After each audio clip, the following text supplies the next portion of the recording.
A very good morning, and we welcome you to this live proceedings of the Senate this morning of Tuesday, May 19th, 2020, a day when Senate resolved to sit in the morning. Normally, Senate sits in the afternoons, but from last week, they resolved to sitting in the morning from 10 a.m.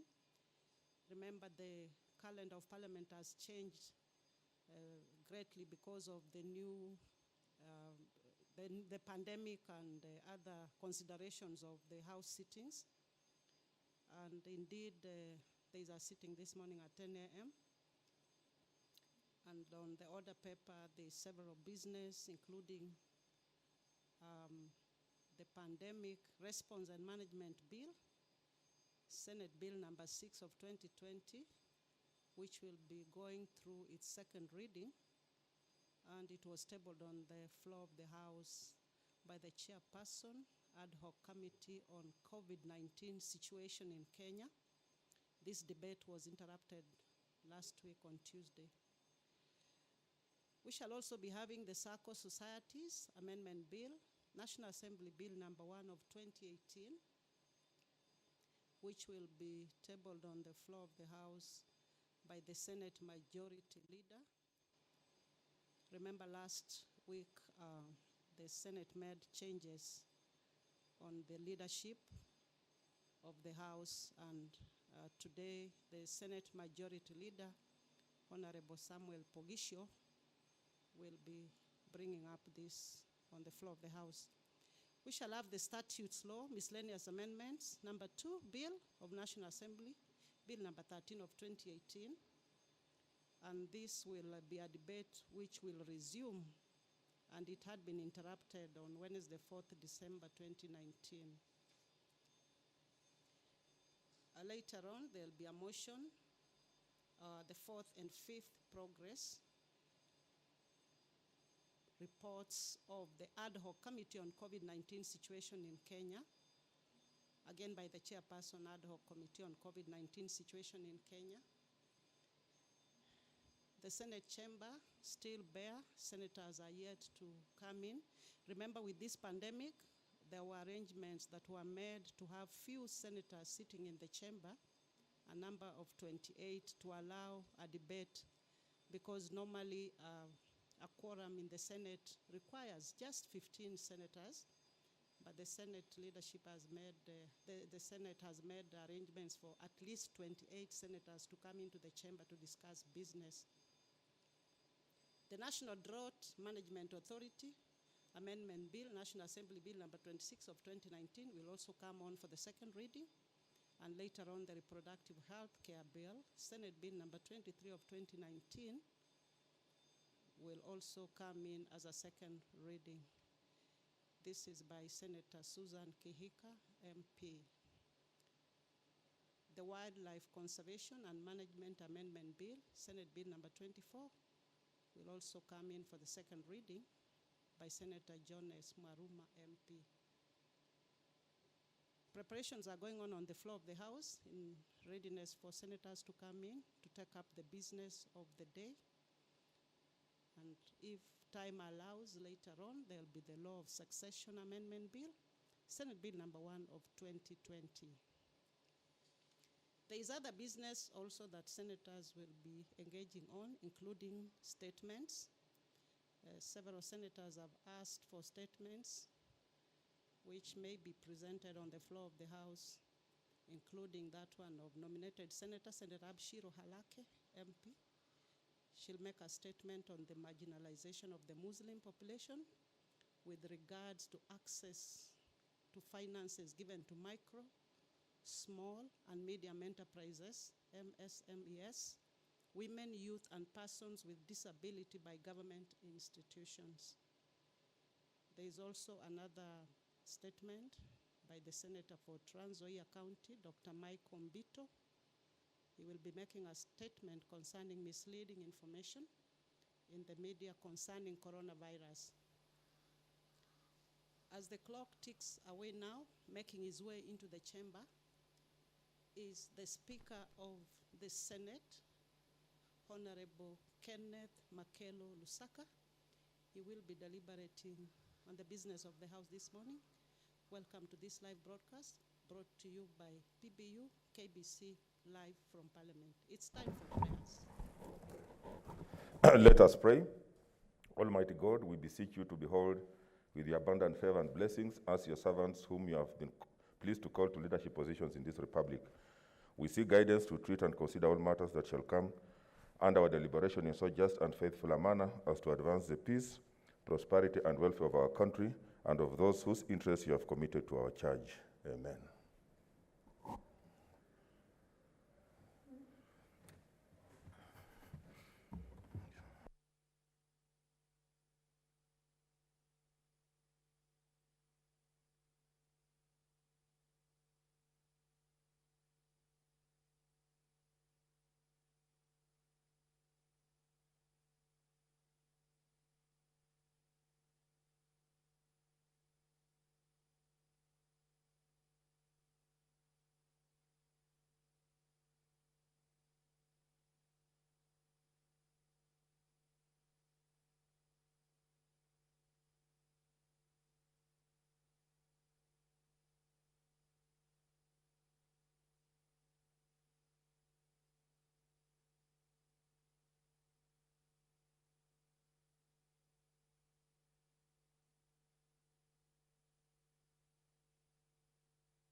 Order number 1, administration of oath.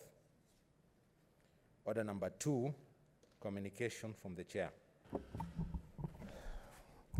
Honorable Senators, you will recall that at the sitting held on 5th May 2019 during the division of the reports regarding the implementation status of the resolutions on county government's infrastructure project, Senator Dr. Isaac Mwaura rose on a point of order and sought the guidance of the Speaker on the matter of the voting procedure in the Senate, claiming that he was in receipt of a concern that the Senate Majority Leader and the Senate Minority Leader were voting on behalf of senators, and that if that was the case, then there was a possibility of bills from the Senate being rejected by the National Assembly. Senator Dr. Mwaura further asked why senators who were present in the chamber could not vote even when the minimum number of delegations required to carry a matter in the Senate had been confirmed to be present. This was in the context of the further guidelines for the Senate plenary and committee sittings during the COVID-19 pandemic situation that I issued on 17th April 2020.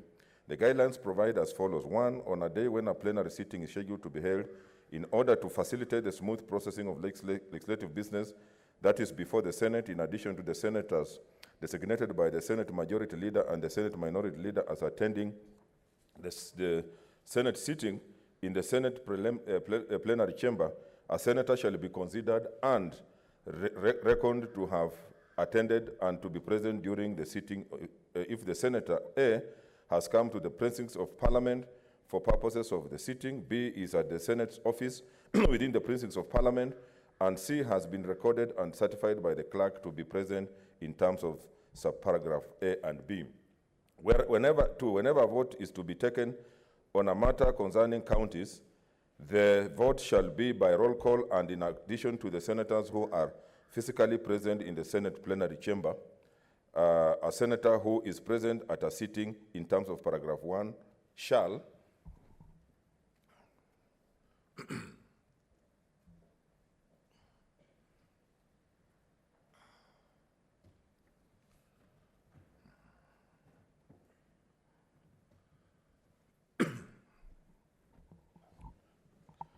Okay, for the purposes of reckoning the county delegation that are present and voting in terms of Article 122 and 123 of the Constitution and Part 11 of the Standing Orders, be considered and reckoned to be present and voting, and B, communicate his or her vote in writing to the Senate Majority Leader or the Senate Minority Leader or to a senator designated for that purpose by the respective leader as appropriate, and may, for the purpose of this communication, use electronic means such as email or text messages. 3, whenever a question is put on a matter concerning counties, in order to ensure the expeditious and efficient disposal of the business of the Senate Majority Leader and Senate Minority Leader, or a senator designated for that purpose by the prospective leader, shall, when called upon, to do so by the Speaker verbally state the vote of each senator of their respective side. I undertook to give a ruling on the matter at the next sitting of the Senate plenary. Honorable Senators, as you are aware, the coronavirus disease 2019 is a global pandemic that has disrupted the way business is undertaken in virtually every sector of our society and put the entire world in an uncharted territory. It has resulted in unprecedented preventive measures being undertaken globally. These include quarantines, isolations, lockdowns, social distancing, thorough hygiene protocols, among others. In Kenya, since the reporting of the first case and the subsequent spread of the disease to many parts of the country, the government has introduced various containment measures, including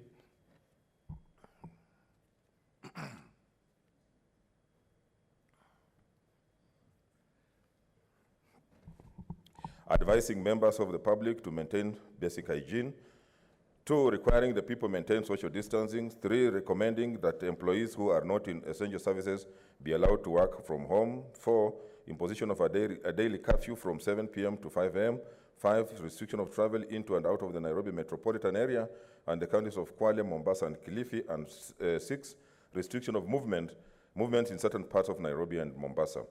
The unprecedented times in which we find ourselves pose unique challenges for legislatures around the world. Legislatures by their nature are, or at any rate should be open spaces for public involvement, interaction, and participation. The primary questions which legislatures have had to grapple with in the face of the deadly and highly contagious disease have included 1A, whether to continue holding sittings, 2, if to continue holding sittings, whether these are to be held physically or virtually.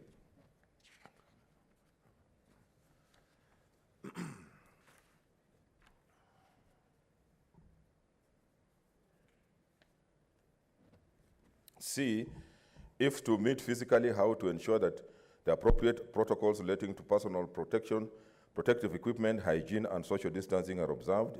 D, if to meet virtually, how to utilize appropriate technology to ensure safe and seamless transaction of business.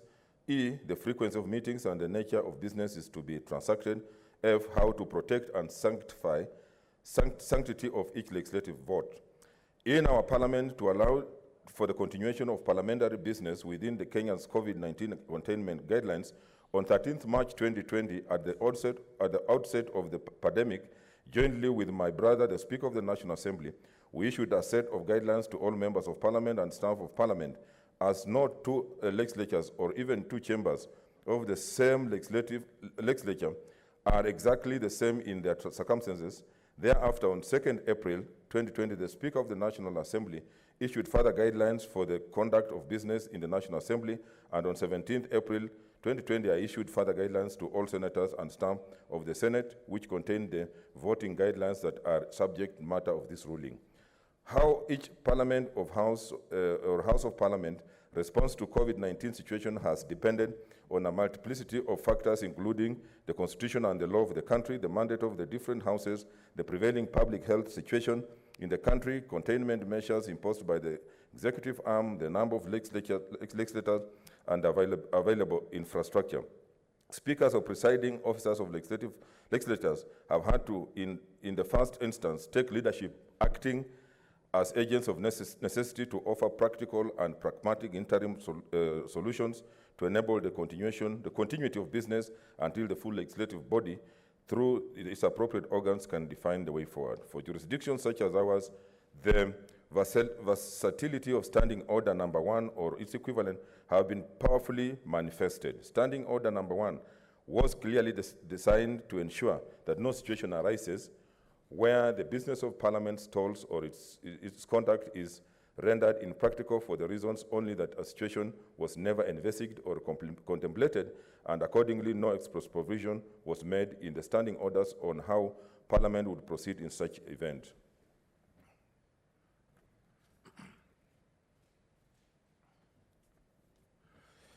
I'll continue. It empowers the Speaker to step into such a breach and determine a procedure based on the Constitution, statute law, and the usages, forms, precedents, customs, procedures, and traditions of the Parliament of Kenya and other jurisdictions to the extent that these are applicable to Kenya. A sampling of action taken by legislatures around the world reveals a mixture of interventions unique to the circumstances of those jurisdictions. Jurisdictions such as Spain, Brazil, Norway, and Finland have all allowed for remote sittings. Others such as Poland, Mongolia, Belgium, Greece, Romania, Portugal, and the European Union parliaments have a hybrid of both virtual and physical sittings where only a small percentage of members attend chambers so as to ensure appropriate social distancing. Yet others such as Croatia, Luxembourg, and France have limited the number of meetings and the kind of business to be transacted. Of paramount importance in a parliamentary context is voting. The Belgian House of Representatives amended its rules of procedure to allow members under certain circumstances to be considered as present at selected committees and plenary meetings even when they are not physically in the chamber, and to vote electronically or by email. In Ireland, voting is currently by either voice vote or roll call vote, with members remaining in their seats. In Greece, postal vote was being accepted. Only last week, the House of Representatives of the United States of America, with a constitution that does not expressly provide for proxy voting, has voted to construe the Constitution as not prohibiting proxy voting and has amended its rules of procedure to allow proxy voting during this period of the coronavirus pandemic for congressmen who are unable to attend the plenary sittings in person. In our own case, we started with general guidelines for both houses, but the peculiarities of each house have since demanded that each house address its unique challenges. Senator Mwaura's concern has taken on a greater importance because while Standing Order 96.5 of the Senate Standing Orders provide that it's out of order for a senator to criticize or call to question the proceedings in the National Assembly, and while there is a corresponding provision in Standing Order 87 of the National Assembly, standing orders regarding the proceedings of the Senate, it's in the public domain that a member of the National Assembly on the floor of the National Assembly sensationally called to question the proceedings in the Senate and went so far as to seek the ruling of the Speaker of the National Assembly on the constitutionality of our proceedings. Briefly stated, the crux of the allegation made on the floor of the National Assembly was that the voting procedure employed by the Senate during these extraordinary circumstances pursuant to aforesaid guidelines violate Article 122 and 123 of the Constitution by empowering or allowing the Senate Majority Leader and the Senate Minority Leader to vote on behalf of other senators. Honorable Senators, fidelity to the Constitution is at the core of the business of the legislature, and members of the public would be alarmed, as indeed they have been, to hear that this august House has been conducting its business in a manner that violates the Constitution. An allegation of unconstitutionality leveled against the House of Parliament is so grave that it merits an urgent and appropriate clarification.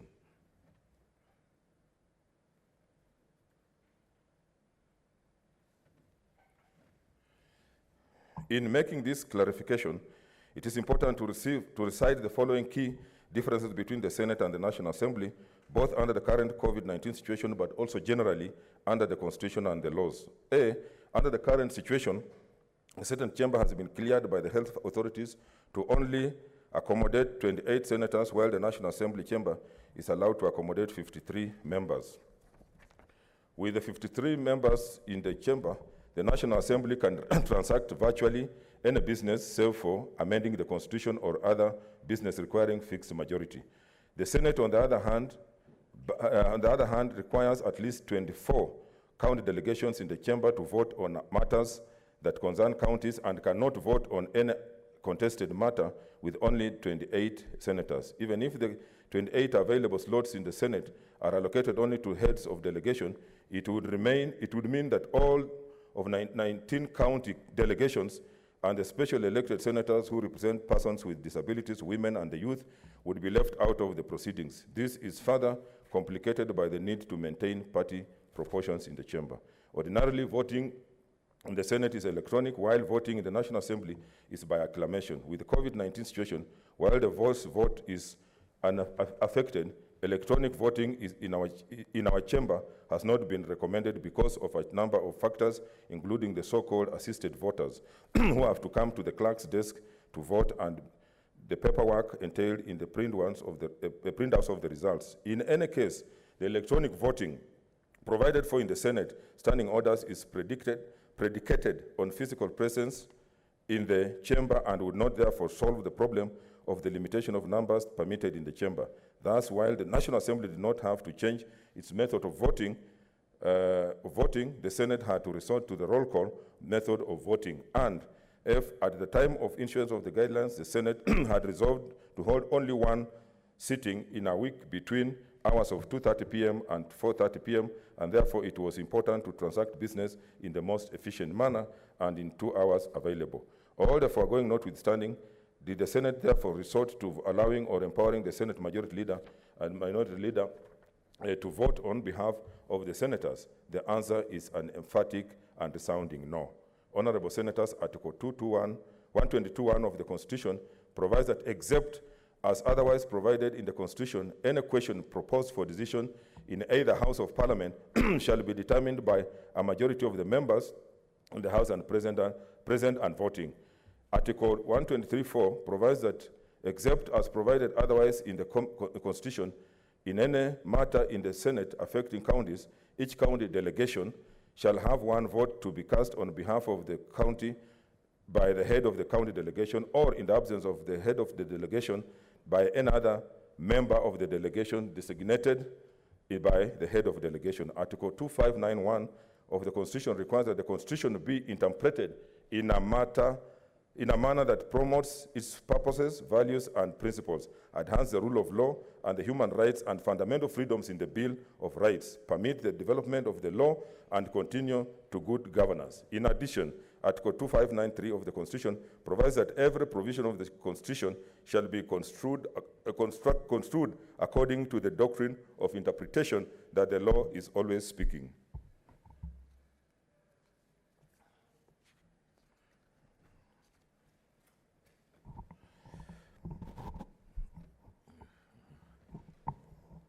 A purpose for interpretation of Article 259 of the Constitution therefore means that Article 122 and 123 of the Constitution must be construed in a manner that enables the Senate to continue to operate even at a time when it faces the challenges presented by the COVID-19 health crisis. As such, a voting procedure that provides an opportunity to all the county delegations to participate in any vote on a matter concerning counties is not merely desirable, it's mandatory. To do otherwise is to violate the Constitution.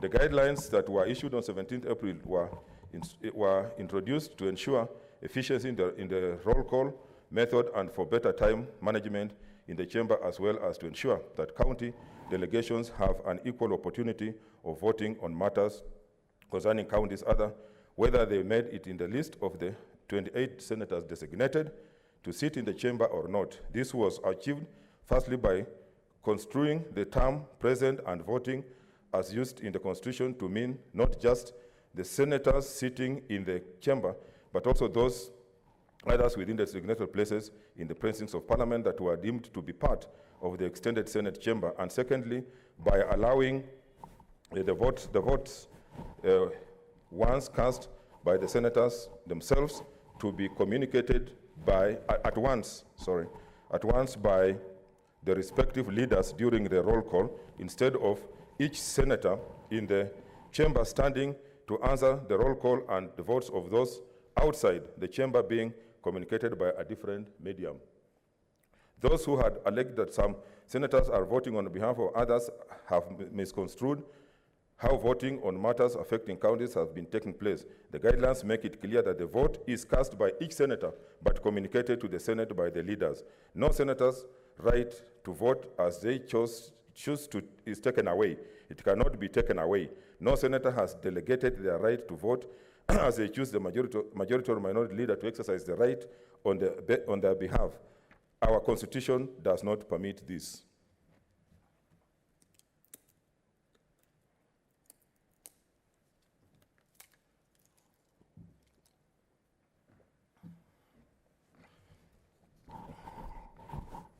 The guidelines do not provide for proxy voting, as was erroneously alleged. Proxy voting is a form of voting whereby a member of decision-making body may delegate his or her voting power to a representative to enable a vote in absence.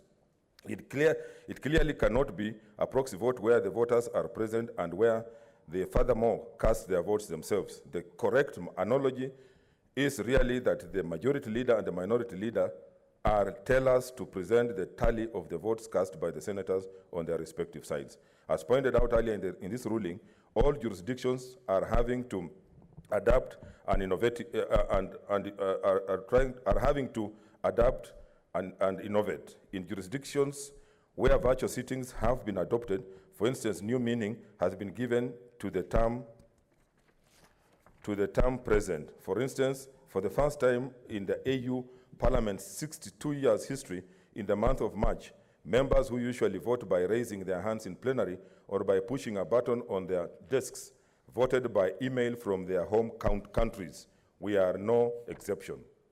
Nevertheless, honorable senators, the COVID situation is constantly evolving and appropriate decisions must be constantly made.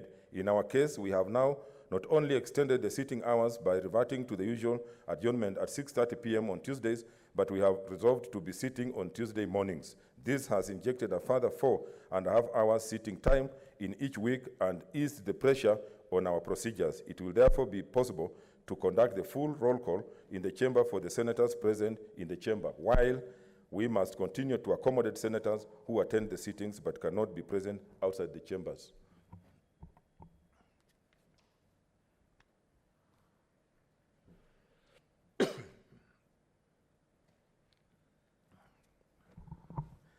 In addition, honorable senators, the option of finding a larger venue that can accommodate all senators without the need for designation of only some senators to attend the plenary continues to be pursued, and if adopted, the need for these innovations and adjustments may cease. Indeed, the Senate Business Committee has requested the Procedure and Rules Committee to consider the various dynamics that have been brought forth by the COVID-19 situation and to make proposals for possible amendments of the Senate standing orders, including provision of virtual sittings of the plenary.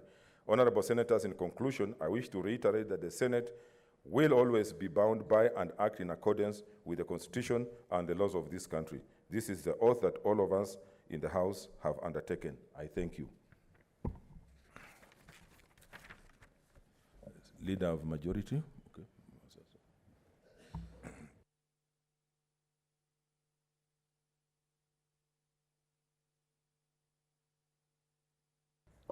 Speaker, I just wanted to thank you for that detailed ruling on this matter, and to basically say I support that ruling on the matter. These are difficult times. These are moments, Speaker, that we need innovation.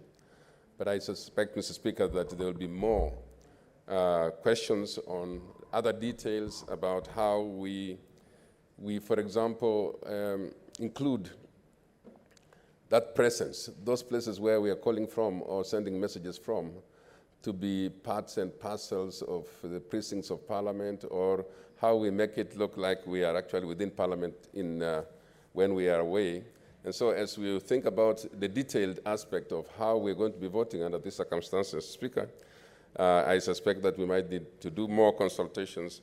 I'm not very sure, Speaker, that we should be spending so much time answering the leader majority from the other house, because I think, Speaker, it's already mischief, the fact that these questions would have been asked. Of holding meetings. Some of those meetings are statutory and must be held. The courts also have come up with innovative ways of dealing with hearings. For example, in criminal cases where accused persons must always be present, the courts have come up with ways and means of ensuring that certain cases of urgency must continue, notwithstanding the presence or absence of parties in cases that are going on in the courts. Mr. Speaker, Parliament is an important arm. Lawmaking must continue, and we can never really have a situation where Parliament is completely out and the operations cannot continue. Therefore, Mr. Speaker, the only suggestion I would make is that probably we need to go back to the Rules Committee so that Like you have cited this case in the United States of America, where they have had to amend their standing orders. And because it is said that probably COVID-19 is not going really to stop tomorrow or in the next 2 or 3 months, I think we should amend our standing orders accordingly so that the votes, the manner in which the votes are carried out, the definition of the word presence can also be looked into so that everything is done within standing orders. But you know, as you have said, Mr. Speaker, the law is never static. It's always speaking, including the Constitution. So when we make laws, they are supposed to serve us. We are not supposed necessarily to serve the law. And therefore, Mr. Speaker, I hope that in that spirit, Parliament, Senate, and the National Assembly will continue to hold its deliberations. And I hope that their ruling or communication would be made available, because some people don't understand how we vote here. They don't understand why we are here as delegations. Every senator belongs to a delegation. Sometimes it's important to consider within the delegation how to vote. Although the standing orders normally says the leader of the delegation will probably determine how that vote is cast. But I think this is a timely ruling, and thank you, Mr. Speaker, for it. Thank you. Senator Haneri, then Senator Mtula Kilonzo Jr. Mr. Speaker, allow me to join the leader of majority and the leader of minority to hail you for the elaborate and very well thought ruling that you've made this morning. Mr. Speaker, once again, you've risen up to the occasion and provided true leadership to the House of Senate. I thank you, Mr. Speaker. Mr. Speaker, these are extraordinary times, and therefore they call for extraordinary actions. We cannot pretend that we are living in normal times and do things the way we normally do them. And therefore, Mr. Speaker, I just want to say that this is one case in which you have applied the provisions of Standing Order Number 1 correctly. Because Standing Order Number 1 clearly states that in instances where they are not provided for in the standing orders, the Speaker will make a ruling. This is one incident that is not provided for in our standing orders. When we made our standing orders, we did not envisage or contemplate COVID-19. And therefore, Standing Order Number 1 now applies. Mr. Speaker, standing orders and other rules and laws are supposed to facilitate the operations of this House, the debate in this House. They're not supposed to inhibit. Therefore, if there are any standing orders or rules that will inhibit us from proceeding with our legislative responsibility, then this is the right time to relook at our standing orders again and review them, and even make provisions for such occasions now that we know they can occur. Mr. Speaker, virtual sittings are here with us now. It's unprecedented. We've never had them before, but now we have them, and they are valid. We've been holding a lot of meetings virtually and taking decisions. Therefore, the work of the Senate has to continue. That particular member who raised the issue in the National Assembly, in my opinion, he was totally out of order, because both our standing orders here and in the National Assembly prohibit us from discussing proceedings in whichever house. In our case, it is Standing Order Number 96, Paragraph 5. We therefore, Mr. Speaker, stand with you in this ruling, support it fully, and the work of the Senate has to continue with or without COVID. Thank you. Senator Mtula Kilonzo Jr. Thank you, Speaker, for your direction, and I agree entirely with Senator Haniri on the wisdom of it. Two, Mr. Speaker, for some reason, our meetings have a lot of members attending virtually. The COVID committee has had as many sittings as above 40 or 45, where in fact the members are participating from whatever location. If the silver lining behind COVID is, Mr. Speaker, we have refused to embrace technology. In the judiciary, those who have been there will find that the former registrar, Gladys Cholet, installed screens and technology that has never been used for a long time. Even in one of your committee rooms, Mr. Speaker, there's a screen which is never used. So this is something as the ICT committee of the Senate, then led by Mutai Kagwe, where I was vice chair, proposed these things a long time ago. So, Mr. Speaker, it's important. If governments can run virtually, then people don't have to have meetings. It's the end of traffic jams. We can actually hold 2 sittings or 3 sittings from one location, Mr. Speaker, so that business can run. Mr. Speaker, I still have another proposal. Last week when we sat at Bomas of Kenya, we realized that we can actually have a full sitting of the Senate while observing social distance. Because one of the problems we are having as whips is choosing members who sit here every day. I'm having to have a problem of dispute resolution amongst my members because it's a challenge, Mr. Speaker, of choosing 13 people to come, yet a person has been chosen by his people to come here to speak about issues that are important and pertinent. And when I tell somebody to wait for their opportunity next week, Mr. Speaker, some of them have told us that we are discriminating them. And it's not just our side. In fact, maybe our side of the minority is better. The majority side was actually worse.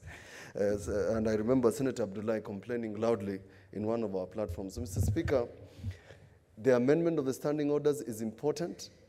Mr. Speaker, there will be no excuse for members not to attend meetings. There will be no excuse to make sure that we run our business as quickly as possible.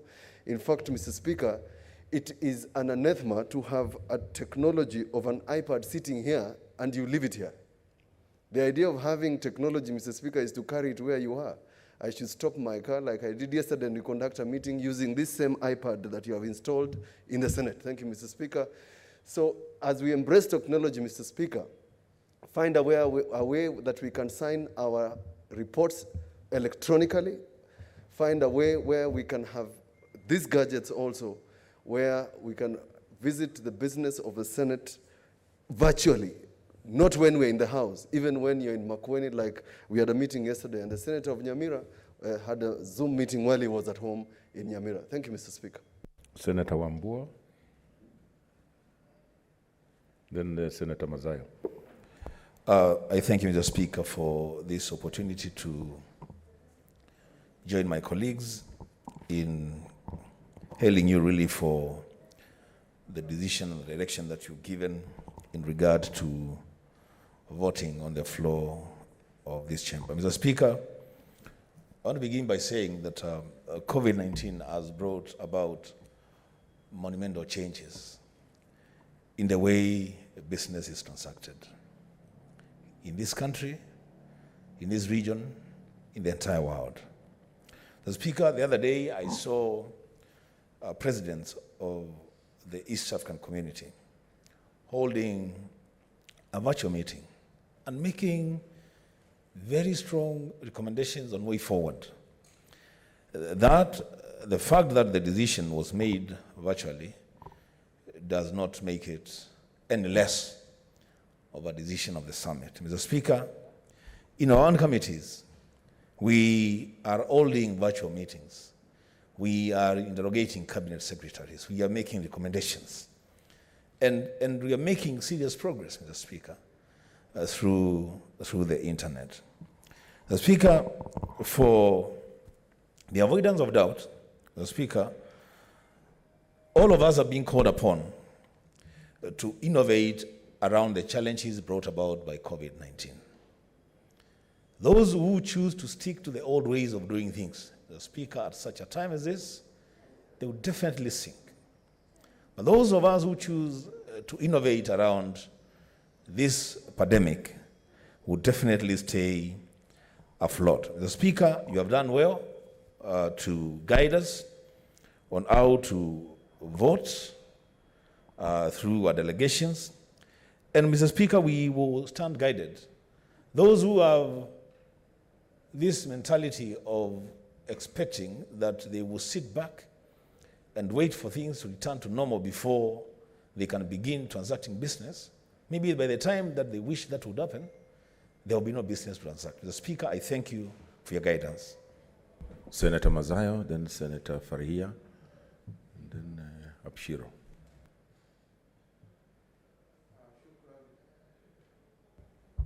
Shukran, Bwana Spika. Bwana Spika, kwanza nataka nikupatie kongole kwa uamuzi wako ambao wazungu wanasema kama Solomonic wisdom,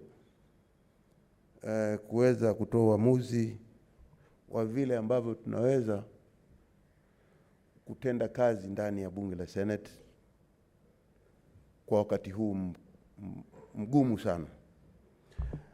Bwana Spika, sheria zile za hapa bunge kama standing orders ambazo ziko ndani ya Senate, madhumuni yake ni kusaidia utaratibu wa kuweza kuendesha kazi ama kuweza kuendesha yale majadiliano ndani ya bunge, na vile watu wataweza kupiga kura. Sio watu, lakini vile maseneta ambao wamechaguliwa wanaweza kupiga kura kama delegation. Bwana Spika, pia vile nataka kusema kwamba wakati huu ni wakati mgumu sana, wakati ambao haujatokea katika historia yetu ya Kenya ama katika ulimwengu. Ilitokea hapo awali zamani, lakini pengine tulikuwa hatujazaliwa. Lakini kwa hivi sasa hili janga la COVID-19 ni janga ambalo hakuna mtu yote alilitarajia kwamba litaweza kutokea. Na kukabiliana na huu ugonjwa, Bwana Spika, ziko taratibu zake ambazo zimepeanwa na mashirika ya ulimwengu kama WHO, yamepeanwa pia na serikali yetu ikiongozwa na Wizara ya Afya, jinsi ya vile watu wanaweza kujipanga ili kuweza kuepukana na huu ugonjwa na tuwe na nguvu za kumaliza. Bwana Spika, sisi kama seneta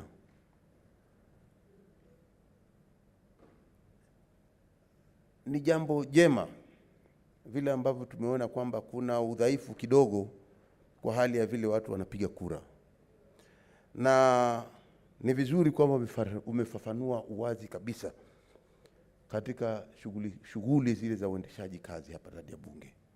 Na mimi nataka kushukuru Bwana Spika ya kwamba hizi taratibu zetu kama sheria za bunge, kama standing orders, kunao muhimu kulinganisha na teknolojia, kuona ya kwamba wakati huu ambao ni wa COVID-19 na hata baadaye jinsi ya vile tunaweza kujipanga na tukafanya kazi tukiongozwa na taratibu za bunge ambazo ingekuwa umuhimu kama hizi standing orders zitaweza kugeuzwa ili kuweza kuambatana na wakati mgumu ama wakati huu tulioko nao na sura mbeleni. Asante Bwana Spika.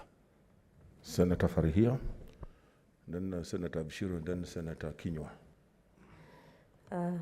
Thank you, Mr. Speaker.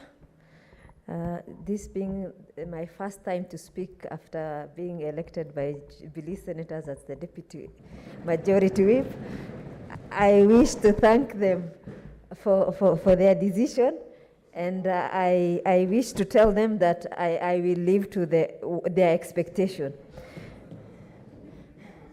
Mr. Speaker, I agree with other senators and both from majority and minority side that was a well thought out decision. Mr. Speaker, extraordinary times calls for an extraordinary circumstances and also decisions. Mr. Speaker, I think life after COVID-19 in the whole world will never be the same again.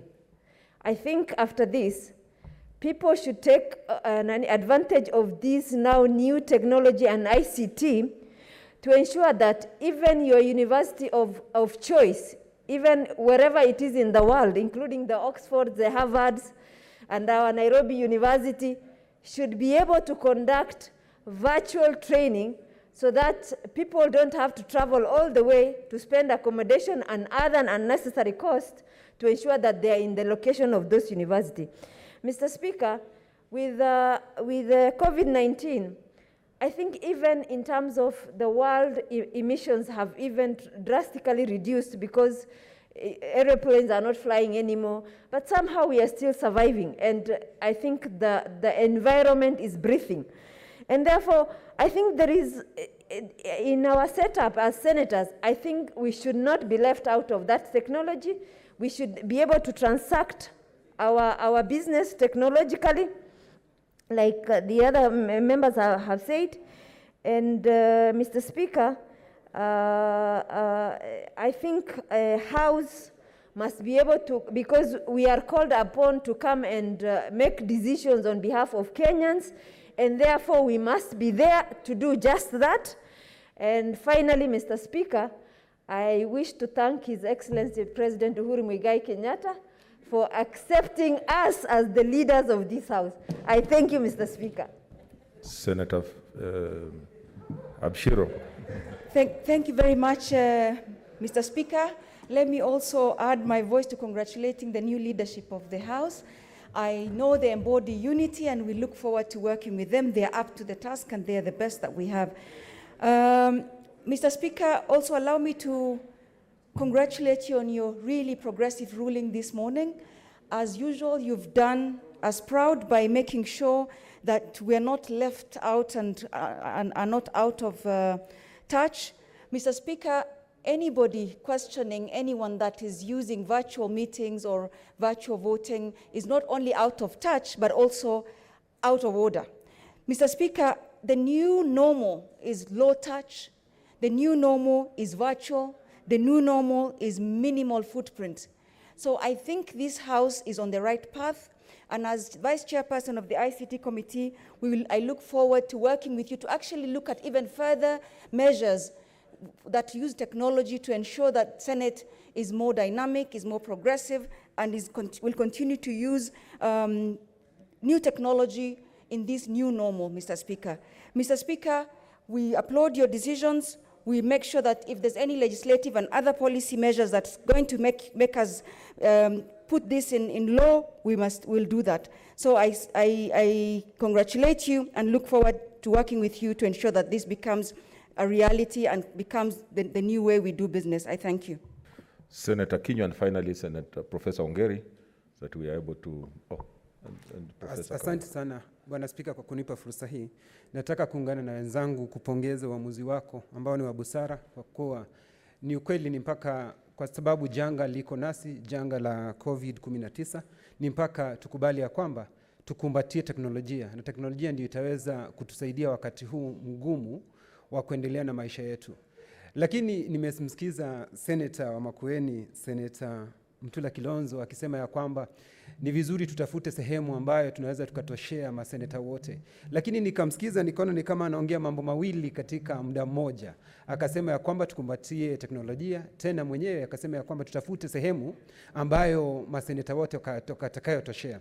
Mimi nasema ya kwamba ni vizuri tukikubaliana tukumbatie teknolojia, kwa sababu tuna vyombo ambavyo vinahitajika, ujuzi tunao. Kwa hivyo ni vizuri hili liwe kama funzo kwetu. Tuseme ya kwamba baada ya ugonjwa huu kuondoka ama janga hili kutuondokea, tutarudi pale pale tulikotoka. Ni vizuri tusome na janga hili liwe kama funzo kwetu kuendelea mbele, kukumbatia teknolojia kama sehemu zingine za ulimwengu ambazo zimeendelea. Hata sisi tuna uwezo, tuna ujuzi. Na Bwana Spika, nataka kukubaliana na wewe vile ulivyosema 100%. Tutaendelea na mikutano yetu tukitumia vyombo ambavyo vitakavyotuwezesha tukitumia teknolojia. Asante sana Bwana Spika. Senator Professor Ongeri, then okay. Thank you, Mr. Speaker. Professor Kamar. Okay. Thank you, Mr. Speaker. Let me also stand to congratulate you, Mr. Speaker, for accepting to give a very good ruling on how we should move forward in this situation of pandemic, or corona pandemic. Let me remind this House, Mr. Speaker, that when we had the HIV pandemic, and I was then the Minister for Health, one of the things that we needed to do is to be able to get a decision of Parliament. And it so happened at that time that the President was not in, he was going to another country on peace talks. And the only moment he had is about 3 hours that he would stop in Mombasa. So through a special resolution of the House or Parliament, we were able to move the entire Parliament to Mombasa to sit and discuss on a very important subject then, that was the HIV pandemic, for us to be able to access the antiretroviral drugs, which were hitherto at that time patented, but we could only get them through the generic after the government and the nation declared this as a national disaster. Coronavirus is a pandemic. It's not affecting Kenya alone, but it's affecting every other part of the world. And we must therefore look for new innovative ways of making decisions, because decisions can never be made in abeyance, cannot be kept in abeyance rather. But we must be able to find a way of making decisions that are both constitutional, decisions that are good for our people, and decisions that can make us move forward. When we started technology in our schools, the IT in our schools, it was envisaged with good time that we'll go virtual way of teaching, online teaching, and being able to have bookless teaching, but e-learning will be the in thing of the day. But the pandemic seemed to have hastened this process. So I want to say this, Mr. Speaker, that if there are any innovations to be done, I think it's looking at our standing orders on how we should amend them so that we can be able to incorporate the virtual online discussions. And I must say, of late, we have benefited heavily in the committee of the House through the Zoom virtual meetings. And they're very lively, and they can be very engaging. And what I've also noticed, that you have literally had almost 100% attendance through this virtual meeting. And therefore, I think we're in the right direction. We want to support your thoughts and your ruling today, that that's the way to go forward. I thank you, Mr. Speaker. Finally, Senator Kajwang. Mr. Speaker, I'm impressed that you are able to recognize me by my forehead, because the new norm that we are in, even the beautiful smiles that we have in this house do not count for anything anymore. And your ruling is not just for exceptional times. It is a ruling for the new norm that we find ourselves in. We are told that we might need to find a way of living with this virus. Mr. Speaker, there are just two things I wanted to point out. One, there's a saying that when the mother cow chews cud, the calf watches. County assemblies are watching the manner in which the Senate is conducting itself. And many of us, we have received calls from the speakers of our respective counties, from the leaders of majority and members of county assemblies, seeking guidance, seeking to borrow the template from the Senate on how they can conduct their deliberations. Of course, the fundamental difference is here we vote by delegations, whereas theirs is a vote by count. But Mr. Speaker, I wonder whether there could be a framework within which the Senate can find a way of informally or formally advising county assemblies on how to ensure continuity of operations in the respective counties during this pandemic and during this new normal. They're having challenges, particularly when it comes to committee meetings. There are certain county assemblies where speakers have made very analog rulings with regards to online attendance of meetings. If the Senate is capable of conducting meetings via Zoom or any other platforms, Mr. Speaker, then it should be perfectly okay for all the 47 county assemblies to follow suit. Secondly, Mr. Speaker, it is important, at a corporate level that Parliament has a business continuity plan. Today, we are talking of a COVID-19 pandemic. We don't know what else is coming, Mr. Speaker. And so, Speaker, many of us took this thing for granted. I was with a friend of mine from South Sudan. They thought that COVID-19 was melanin resistant, that the darker you are, the more resistant you are to COVID-19. And what has happened? Today, it is reported that the Deputy President of South Sudan, Dr. Riek Machar, and his entire delegation staying at the Pyramid Hotel have been infected with COVID-19. Mr. Speaker, the Pyramid Hotel now in Juba is a no-go zone because it is a COVID-19 hotspot. In Nigeria, the Chief of Staff of the Presidency, in the UK, the Prime Minister, royalty, in the United States, very high-ranking officials. Let us not take this thing for granted. The same way HIV/AIDS will catch you if you go around sleeping without the equivalent of face masks for those other parts of the body. It's the same way that COVID-19 can afflict all of us irrespective of the positions we hold. Let us take it seriously. Let us send the message to the nation that even though we are here, we are not here for per diems or allowances. We are here for a far bigger call. Finally, Mr. Speaker, committees must also learn to adjust. I sympathize with those of my colleagues and my successors, even in the Public Accounts Committee, that the old style of grilling and interrogation of governors, that now was a pre-COVID era, because no governor at this point in time will want to come to Nairobi. They'll use COVID-19 as a perfect excuse. They'll first of all say that Nairobi has been cordoned off, and they'll say that there's COVID in Parliament, and so they'll prefer to do accountability sessions on Zoom. Let us be inventive, let us be creative, because that is the future.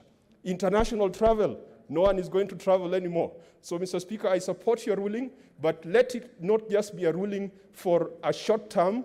That is a ruling for the new norm, and in fact, standing order number 1 should not be it. I support what Senator Rengo said, that we probably need to do a substantive amendment to our standing orders to cater for pandemics the same way Senator Sakaja has advised us on how to manage pandemics through the pandemic bill. Thank you, Mr. Speaker.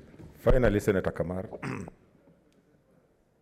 Thank you, Mr. Speaker, for giving me the opportunity. I want to join my colleagues in applauding you for a very wise ruling.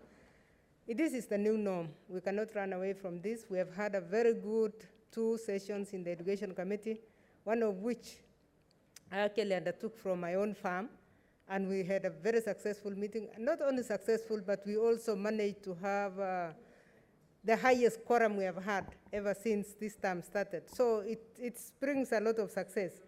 This pandemic has brought its positives, which we must embrace. Mr. Speaker, as a House, as parliaments, our decisions hinge on questions. Questions are raised through motions, questions are raised through bills. Our decisions are either yes or no. And there is no way we cannot do without voting. So everything has to do with voting. And so the decision to ensure that we can actually vote while we are at home through our leaders is a very wise one. So I want to thank you. I want to be brief and to say that this is the way to go and we need to change. I agree with Senator Rengo that we may need to change it in the standing orders because e-learning is the way to go. When universities started e-learning, a lot of people doubted the content. A lot of people doubted the competency of the people who are receiving the content and whether you are examining them or examining people who are helping them. We know that today you can actually protect and you can examine the person after they have gone through e-learning. So e-learning, having this ICT-assisted kind of decision-making, policy-making are things of today. It is the new norm, and that is the way it's coming. Thank you, Mr. Speaker. Thank you very much for your contributions. I also just want to assure the House that in the next 2 weeks, the Committee on Rules and Procedures will be meeting to look at our standing orders and see how we can amend it to fit in the times. Next order. Order number 3, messages. Order number 4, petitions.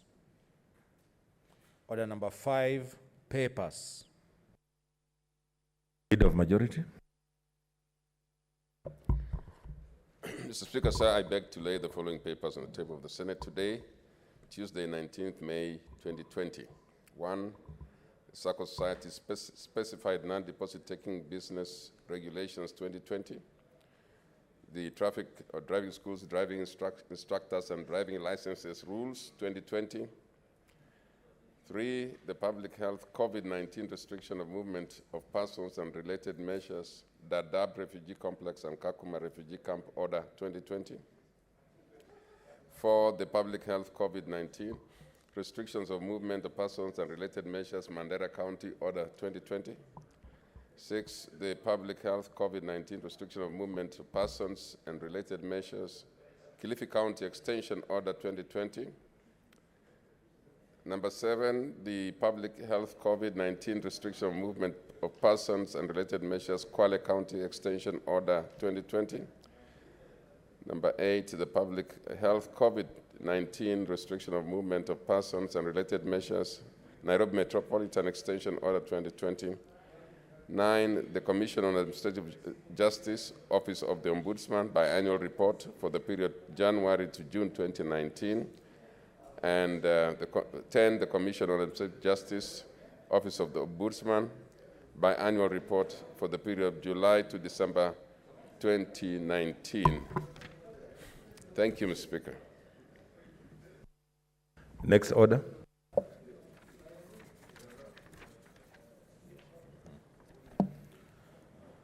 Order number 6, notices of motion. Order number 7, statements.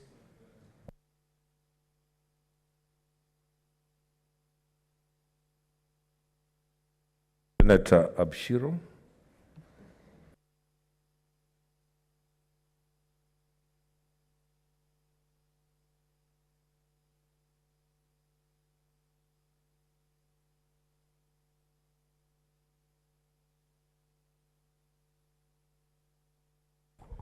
Thank you, Mr. Speaker. I haven't quite seen the supplementary order paper. That I believe it's about the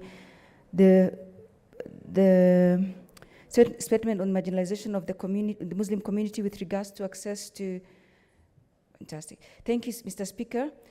Mr. Speaker, sir, I rise pursuant to Standing Order 47-1 to make a statement on a matter of national concern, namely the marginalization of the Muslim population with regards to access to finances given to micro, small, and medium-sized enterprises, MSMEs, women, youth, and persons with disabilities by government institutions.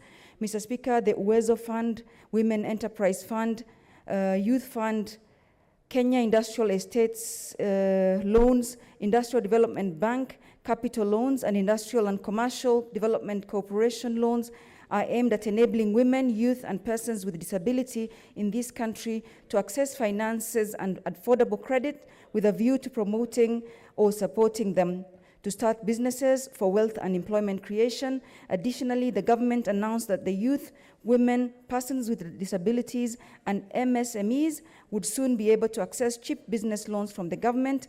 Mr. Speaker, sir, according to the Islamic rules, loans that attract interest are not permissible. Unfortunately, the interest payable on these loans by financial institutions upon lending to women, youth, persons with disabilities, and MSMEs lock out the community from benefiting from such opportunities.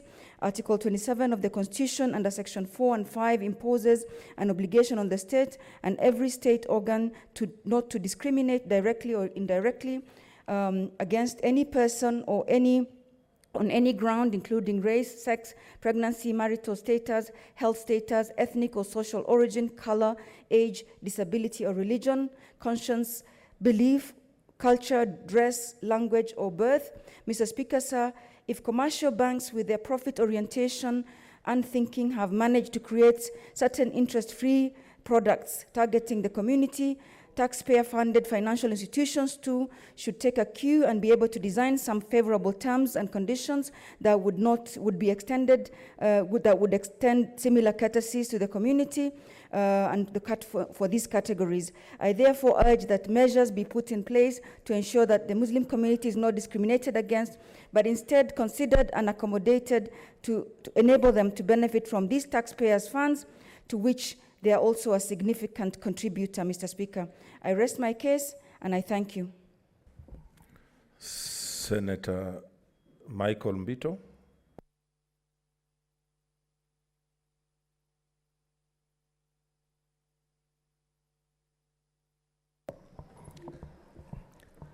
Mr. Speaker, sir, I rise pursuant to Standing Order 47-1 to make a statement of national concern regarding misleading information.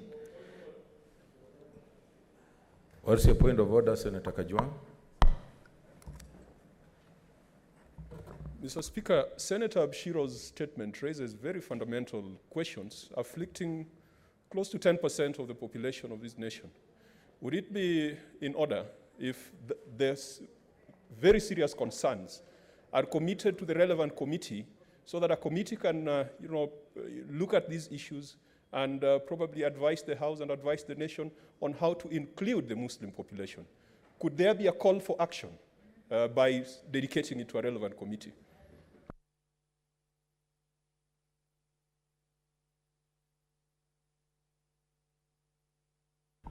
I think the Committee of Finance can look at that statement and give us a feedback. Thank you. Okay. Senator Mbito.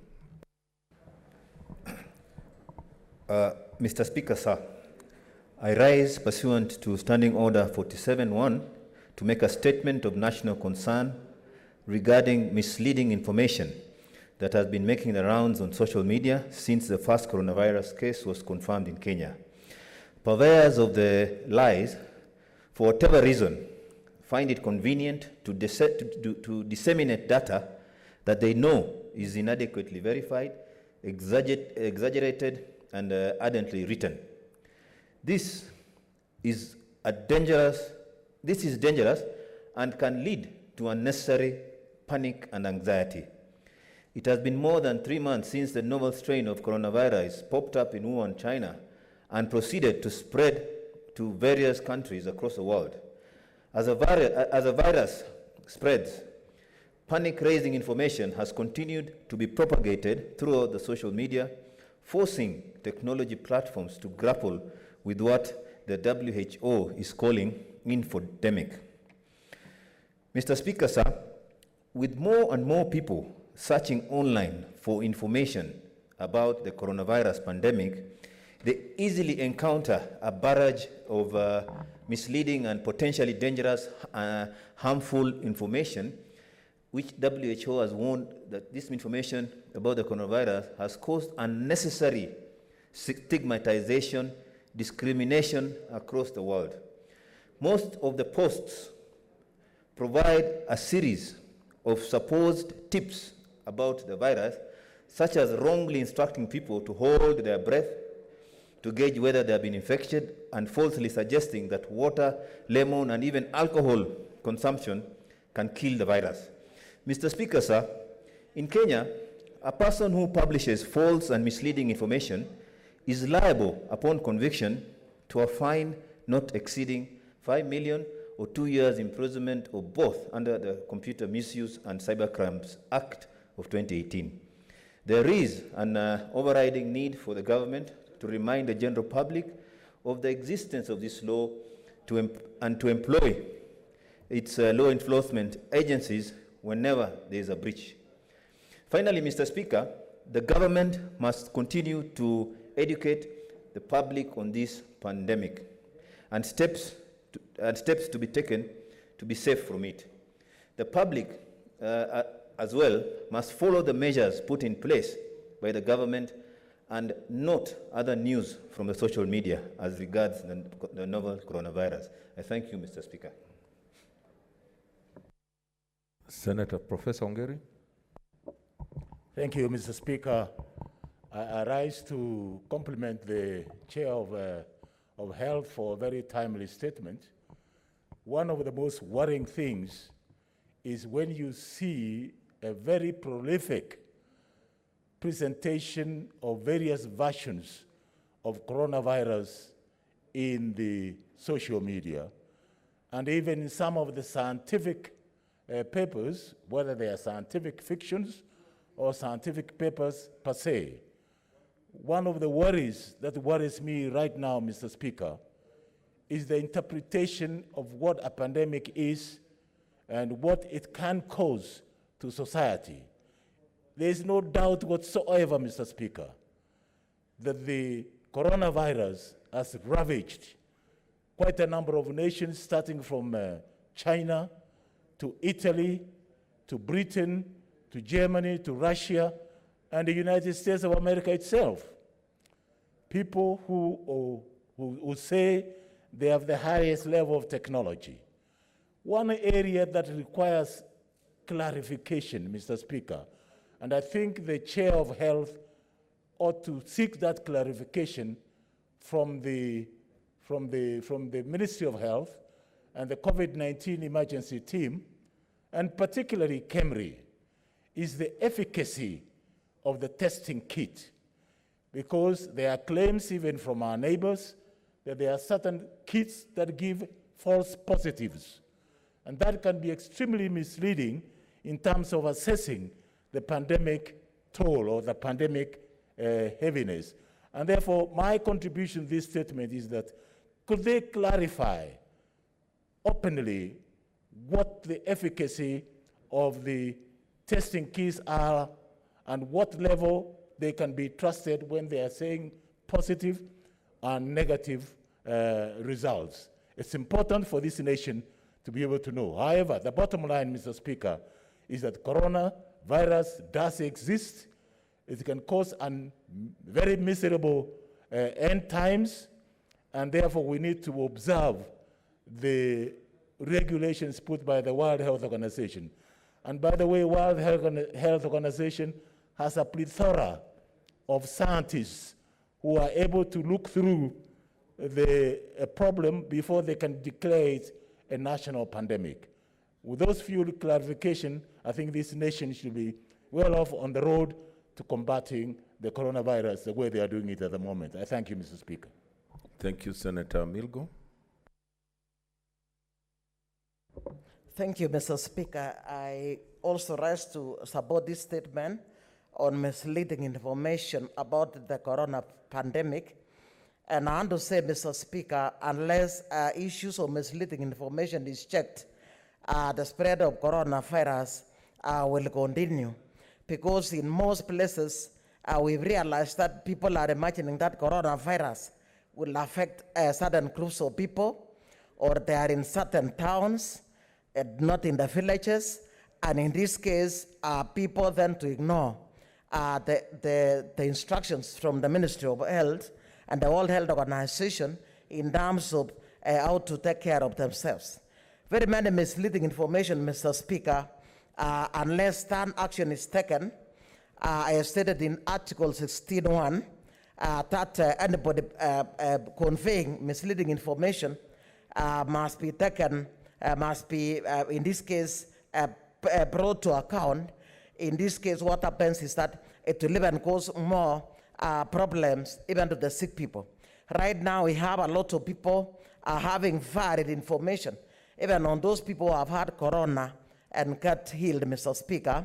The whole family is taken as if everybody has corona, and therefore what happens is that they lack the necessary assistance, and very soon people will even begin to suffer other conditions such as mental illness, Mr. Speaker. And so I think this is high time that we got to advise the government to be able to actually sensitize the entire nation, maybe through media or other various means, so that issues of misleading information, there should be stern warning, and in this case, more sensitization to understand what COVID-19 actually means, and in this case, that it affects everybody without, in this case, having to, that is affect certain kind of people. Otherwise, this is an important statement, Mr. Speaker. Thank you. Okay, next statement, Senator Isaac Mwaura. Don't see him, deferred. Then Senator Alice Milgo to seek a statement. You don't seem ready. Mr. Speaker, let me find out. And then. Okay. Senator Beatrice Kwamboka.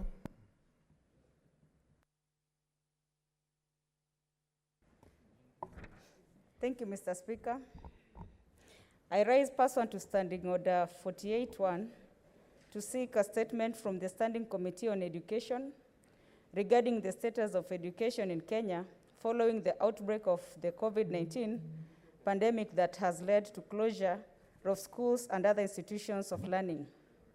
In the statement, the committee should, number one, explain whether all the learners are equally accessing online educational materials, bearing in mind the fact that not every parent or guardian uses digital mobile gadgets or have access to the internet. Number two, outline the steps the Ministry of Education intends to take to ensure that any imbalances in access to education, information, and materials is checked, and those students that may be found to have no access to online classes are brought at par with the rest of the students. Number three, expound on whether parents or guardians will be expected to pay full school fees for second term, bearing in mind that the school fees for first term was not fully utilized due to premature closure as a result of the pandemic. And number four, elucidate the efficiency of the e-learning approach with regards to students' concentration and understanding of the lessons taught. Thank you, Mr. Speaker. Senator Kajwang. Mr. Speaker, as a parent of a child who is in the CBC program, I associate myself fully with the statement request by Senator Kwamboka, and I wanted, just for proper prosecution, to request the committee, when it is considering those issues, to also address the issue of the digital learning program. Mr. Speaker, last week, through the chairmanship of Senator Gideon Moi and Senator Abshiro, we engaged the KICD and KBC to understand what they are doing to ensure that the children of the poor and the children of the common man in this country are able to continue learning. Unfortunately, in this country, it is the children at Brookhouse, at Sabis, at Braeburn, at Braeside, and other English-sounding schools with English-sounding names. Those are the children who are learning. The majority of the 15 million children in this country are sitting at home idling. We are risking a generation that would be driven into illiteracy, will be driven into disease, will be driven into poverty. Mr. Speaker, the generation that we have, our children, my children, are facing the threats that this country faced at independence. Could the committee find out why, after spending 100 billion Kenya shillings to provide laptops for children in the Republic, we cannot continue to provide electronic and virtual learning to the children of this Republic? Could the committee tell this country the kind of adjustments that need to be made to the DLP program to ensure that if this pandemic goes to the end of the year, as some people think it will, and some people think it will be there forever, how will our children continue learning? Mr. Speaker, the model of going to radio, KBC told us that they are only doing 2 hours of radio every day. Unfortunately, the children of the rich have got access to the Kenya Education Cloud 24/7, and that's just about 10%. 90% of our children are only given 2 hours of content every day. Mr. Speaker, if we do not deal with this, COVID is not just going to be a disease, it's not going to be a health hazard, but it's going to be a great social risk, and it is going to drive the children of the poor and of the common man to a very disadvantaged position. Could the committee bring that report back to the House? Thank you, Mr. Speaker. Senator Abshiro, then Senator Ali. Thank you, Mr. Speaker. Mr. Speaker, I'd like to congratulate Senator Kwamboka for this timely and really important statement. Mr. Speaker, we already have picked a few of these even within the ICT committee, as Senator Kajwang has mentioned, and I can confirm, Mr. Speaker, the DLP, the digital learning program, the computers for kids is not working. So it's about time now, through this statement, we get to the bottom of this. We've already started the process at the ICT level, but we are certain and can confirm to this House that children in the ASAL areas, like Isiolo, are not learning at all. Some of us have tried to help within what we can, and we've approached people like Safaricom to give toll-free numbers to do what we can, but that's a drop in the ocean, Mr. Speaker. While we thank our stakeholders for coming in small ways, 78%, as of last night, we're told, of kids have no access to any learning material, online or otherwise. Mr. Speaker, we've spoken through the COVID committee as well to lots of stakeholders, and they're confirmed that no learning is going on, that syllabus is not being covered, that it's one way, even for radio, the radio programs are only one way and cannot guarantee the interactive feedback that's needed for learning to be measured. So we need to be told by the minister exactly what he's going to do about the future generation of this country if we are to see light of day in the future, Mr. Speaker. And therefore, I think this statement should be expedited, and the minister, who has, as you know, written to our clerk to say that he's working on, or to be given some time to give us, we don't have that time. Because then the disparity and the gap between the rich and the poor is expanding to unacceptable levels. And therefore, if there's one ministry that needs to really put its act in order and to really do it like yesterday is the Ministry of Education, together with the Ministry of ICT, to explain to us all the billions that have gone down with regards to connectivity, with regards to the computers, with regards to all the content and the clouds, to tell us, because parts of Kenya right now don't even have the basic internet 2G even to access anything. Energy is another issue. Mr. Speaker, we don't know what happened to the last mile connectivity because, again, even the children who have the gadgets cannot even charge them. Mr. Speaker, this is really dire, and I think this should be expedited, and we should be given a report as soon as possible, as soon as yesterday. I thank you. Senator Ali. Thank you, Mr. Speaker. Then Senator the issue here is that, SARS, there are very few who can afford and who are online. Then there's another group who have TVs in the rural areas, but they can't do it very well. Then in other areas, there's no TV, there's no network, there's no nothing. Some of them don't have anything. So you can talk of people who are rich and who can, the schools are giving online, then others who communicate, can see what the teacher is doing on TV, black and white in some areas. Others can do it through the telephone with the 2G, which is a problem, but others don't have anything. In most parts of the northern regions, Asal areas, there's not even connectivity of Safaricom or Celtel or whatever. So I think the committee should look into all those categories when they are trying to answer this question. Thank you. Senator Maruma, then Senator Sakaja. Thank you, Mr. Speaker. I would like to support the statement by Senator Komboka. And we need to know the status of education in our country because really it's on its knees. I would like to disagree with the minister's assertion that learning is going on, given the many impediments that arise as a result of low internet connectivity, low electricity connectivity, despite the fact that the ministry and the government have done a lot to increase electricity connectivity, but the truth of the matter on the ground is that most of the schools are not connected to electricity. Secondly, Mr. Speaker, I would like to also, as a request, as the CS is responding to the statement, to tell us in what they are doing in terms of policy, because you remember, Mr. Speaker, that the ministry is averse or is against use of mobile telephony in schools. They said that mobile telephony is very dangerous. I remember in 2014 when I was presenting a paper at Kabarak University on mobile learning and trying to discount the fact that we should ban telephone or mobile phones as a tool for learning in schools because they are dangerous. And I was arguing that even a pen like this one can potentially be very dangerous because a child can remove even an eye of another child using a pen, but we are not banning pens. So in the same breath, we need a policy framework that allows us to use mobile telephones in schools the same way we would use sulfuric acid, the same way we would use beakers, the same way we would use microscopes, so that our children can access learning using mobile telephone. So there's a lot that needs to be done in terms of policy change to allow mobile telephony to be used in schools and by our children, and even at home, so that our parents can buy mobile phones, smartphones, so that they can give our children to use. I support the statement, Mr. Speaker. Senator Sakaja, then Senator Professor Rengo. Thank you. Hungary. Thank you, Mr. Speaker. Senator Komboka's statement is extremely important.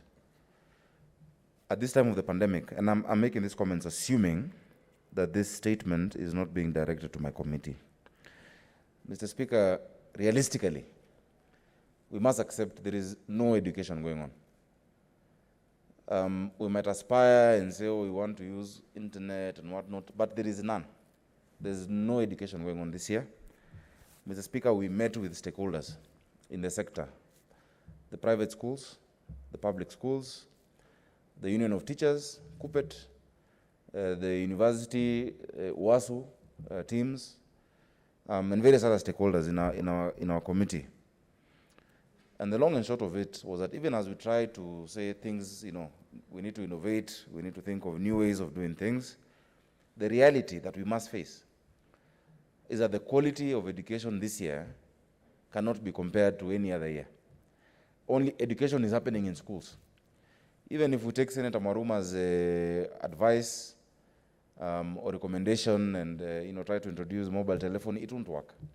The TV, if you tune in, it will show you class 7 English, then tomorrow it will be class 2 geography, then it is not consistent. There's no curriculum being followed that is proper.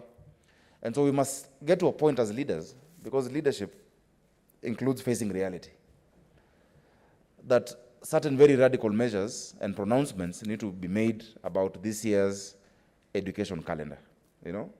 Realistically, the quality of a class 8 student this year, as of May, is nowhere near the quality of a class 8 student last year as of May, and so on and so forth.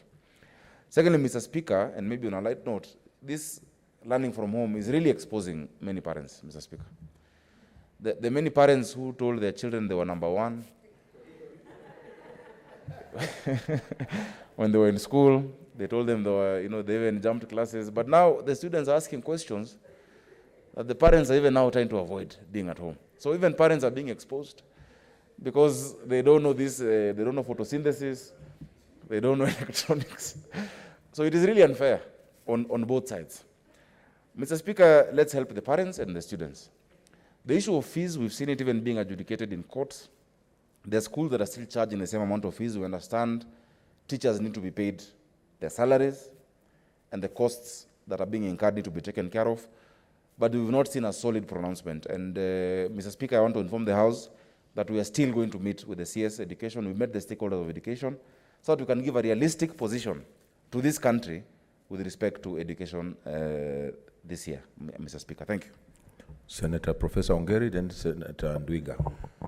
Thank you, Mr. Speaker. I don't know where to start and where to end. There are several issues that need to be redefined. I engaged as a Minister for Education, I engaged the KICD in developing the digital content. And indeed, they developed digital content for standard 1, 2, 3, 4, 5, 6. And by the time I left, they had developed a digital content for standard 7, and they were going on to standard 8. Equally so, Mr. Speaker, they had also developed a digital content for Form 1 and Form 2, and they were waiting to develop a digital content for Form 3 and Form 4. We had identified, Mr. Speaker, KICD, they have a fantastic state-of-the-art digital transmission center. On the other hand, the government has the KBC transmission center. But the interface between the digital transmission center in KICD and the KBC, one is analog, the other one is digital. The KICD is digital, the KBC is analog. And therefore, even contemplating of school transmission study through the KBC, through radio and television, is not possible because the farthest you can go, Mr. Speaker, is within the 100 kilometers of Nairobi. So what happens to outlying schools in the rural area? And these are the issues. I'm a member of the Education Committee that we wanted to interrogate the minister First of all, on the issue of transmission. And secondly, on the issue of the content that is to be transmitted. And thirdly, Mr. Speaker, on the issue of the availability of command centers where in the remote areas they can congregate together and be able to do the learning which is going on. That's another level. The fourth level, Mr. Speaker, is the gadgets which were supposed to come. Initially, we had digital centers in every school, and now they brought in the so-called tablets. I saw yesterday on the television a teacher somewhere in the arid and semi-arid region who has also invented his own tablet, but it's not been approved by the Ministry of Education. That indicates to you, Mr. Speaker, the level of confusion that there is in the matter of learning. So my submission this morning, and I thank Senator Beatrice Komboka for raising this matter, is that the Minister for Education with the KICD must come up with a cogent and a very clear program on how learning is going to be carried out in our learning institutions. And more so, they must tell us what is going to happen to CBC vis-a-vis the regular 844 program, which is running jointly, concurrently. And I can see the target where they will phase out the 844 system and bring in the CBC system is going to be clashing. And the confusion cannot be, the burden cannot be taken by the parents. It's quite a major confusion. Therefore, Mr. Speaker, I want to submit that the committee has already set out questions for the Minister for Education. It's a question of the Minister for Education being available in conjunction with the Education Committee, National Assembly, and now COVID-19 ad hoc committee, so that we bring clarity to the educational system. Otherwise, Mr. Speaker, the greatest danger looming today is the illiteracy, reverting back to illiteracy, because once children stop learning, and Dr. Ali knows this, that they do not remember very quickly, their memories lapse to other issues, which may be antisocial elements engaging them in this kind of idleness, and therefore learning doesn't exist and becomes a very dangerous members of our society. I thank you, Mr. Speaker. Senator Ndwiga. I thank you, Mr. Speaker. Mr. Speaker, I was to join my colleagues who have voiced concerns on the current issue on education, and thank Senator Komboka for bringing this statement. Mr. Speaker, this is a very, very, very clear example of how resources are misused in this republic. We have KICD, who develop content.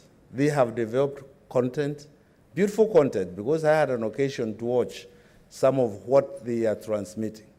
But Mr. Speaker, who is the recipient of this content? How are the children supposed to receive this content? I did a sample test in my county, and I can tell you, Mr. Speaker, that in Embu County, the kids who are receiving this content are 20%. 80% of children in Embu County, and I believe that is a sample for the entire country, Mr. Speaker. 80% are not receiving this. There is absolutely no learning happening in this country. We would want, I think as leaders as Senate, we would want to challenge the Ministry of Education to come up with a very clear roadmap and tell this country how we are going to resume education. In other words, Mr. Speaker, what I'm saying is that education in this country stopped from the day schools stopped. From the day kids were told go home, that is when education in this country stopped. So let nobody tell us that there's education going on through television, I don't know through what. Mr. Speaker, that content is not getting to the recipients. Mr. Speaker, the other day, one parent called me and said, now we've been hearing the Minister of Education saying education is going on. What are you doing as our senator? This thing is not getting here. Speaker, so now you get the confusion that there are parents in Embu who think that the content is not getting there. You kids are all over praying, doing whatever they are doing, because even the parents don't know that this thing exists, Mr. Speaker. So, Mr. Speaker, I think whoever it is that's going to, whichever committee that's going to be looking at this, we want the Minister for Education to hear us loud and clear that in this country there is no education. Can he? We sympathize with him and with the situation because it is not his doing. It is not anybody's doing. It is this COVID. But can we come up with with systems that will guarantee, that will not guarantee, that will remove the confusion that is in the country today? That if we are going to have any learning, when and how? The when may be a problem because we do not know when COVID, when this pandemic is going to be with us, but even the how. So also even the when, because systems could be developed where we can get some kids in school. For example, Mr. Speaker, in a whole school, in a school, maybe you can get standard 7 and 8 because the others are not in school. Yes? Standard 7 and standard 8, they can resume, they may resume, right? Or the others wait until we get COVID. But Mr. Speaker, I don't think this country, we as leaders, we are ready to watch this country go back into illiteracy. We fought so hard, and government has fought so hard. I think we need to put in place proper systems where education continues. I thank you, Mr. Speaker. Thank you very much, honorable senators, for your contributions. The Chair, Education, I think you have heard the sentiments of the representatives of the people because you represent people. And this is a matter that the whole country's parents are worried. They don't know what to do. I think the ministry, the chair and the committee need to move with speed to reassure this country about our education. And that is a concern that is being raised by all the senators, by all the leaders, because as a Senate, we must also pronounce ourselves on this matter. Next statement is from Senator Wetangula. It's not in. Senator Abdullahi Ali. Thank you. Mr. Speaker, sir, I rise pursuant to Standing Order 48.1 to seek a statement from the Standing Committee on Energy concerning frequent electricity power outages in Wajir County that has lasted since 2017 to date. In the statement, the committee should explain when the new power generator in Wajir County will be operationalized, as it has been lying idle since it was procured in 2019. Explain why another generator which broke down and has all the spares ready and available in Wajir, why it has not been repaired. Why? Because they claim that the contractors are in Tanzania and they cannot come. Does that mean that the ministry do not have enough mechanics to do that job, to repair, so that the people of Wajir can get electricity, Mr. Speaker? Number 3, state measures put in place to ensure there is adequate electricity power in the county, as the generators currently in operation in Wajir County can only generate 2 megawatts against a demand of 4 megawatts that's required by the county. Explain why what the government plans to do to operationalize. And ex-Garissa, they took a generator from Garissa last year, which they claim will provide 2 megawatts, and it's still lying idle, Mr. Speaker. So what do they plan to do with that generator? Explain when will people of Wajir benefit from the national grid, which we have been promised for N years, Mr. Speaker. Thank you. Senator Farhia, and then Professor Ongeri. Thank you, Mr. Speaker. Wajir County has had electricity problems from the time when I was in primary school, Mr. Speaker, up to date. Mr. Speaker, as we are all aware, growth of businesses and any other business transaction, and even for SMEs to develop, we need some level of electricity, Mr. Speaker. Mr. Speaker, the other problem that Wajir, electricity has is that every Ramadan, when people are fasting, the electricity problems becomes much more worse than the normal time, Mr. Speaker. And what that tends to do is, if there is no electricity and people cannot use fans and other things, there is too much dehydration, Mr. Speaker. And as a result of that, there's also too much kidney failures in that county, Mr. Speaker. Because people are, there's too much, sweat, and people can't even sleep at night. And especially during Ramadan. Mr. Speaker, this is so sad, given that this is a county that has, green energy of sunlight, 2/3 of the year, Mr. Speaker. 75% of the time, Mr. Speaker, there is sunshine in that county, Mr. Speaker. Mr. Speaker, I feel it is high time that Wajir County, instead of depending on generators, we either have, development of green energy from the solar system that is, from a solar system, so that the county can adequately be supplied, Mr. Speaker. Mr. Speaker, the other thing is that, like in my county, there is pastoral life is very, people practice pastoral life. And as a result of that, Mr. Speaker, there's a lot of hides and skins, Mr. Speaker.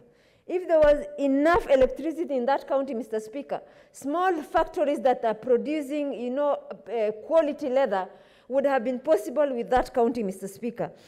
Mr. Speaker, the other thing is, in Wajir County, there is always, there's a lot of terror attacks, Mr. Speaker. And as a result, and that is partly contributed by the fact that the towns are in darkness every other night, Mr. Speaker.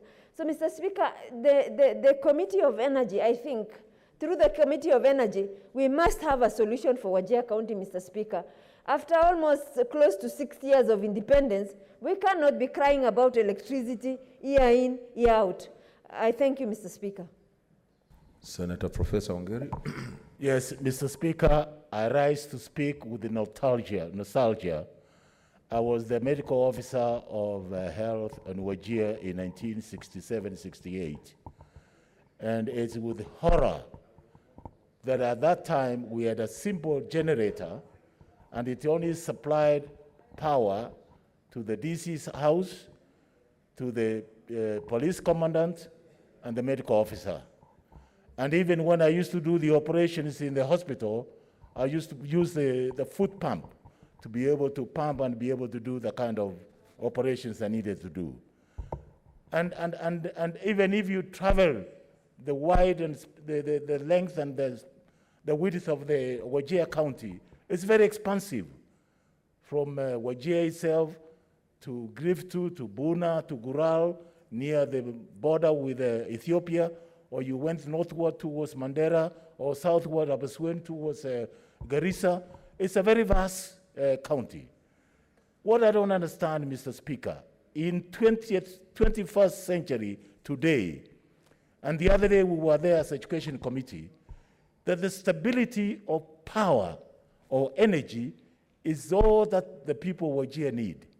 Otherwise, the water service area is very, very, very, very low. They can be able to dig boreholes and be able to get very clean and serviceable water using power.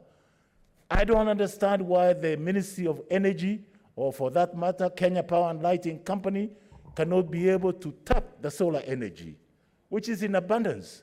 There's so much sunshine there, there's so much heat there, that they can be able to store up so much solar, much cheaper, very clean energy, that you can use for all the purposes, rather than be subjected to electricity breakdowns and outages now and then, and it can be very frustrating, particularly in an area which, in quotes, has some other security concerns.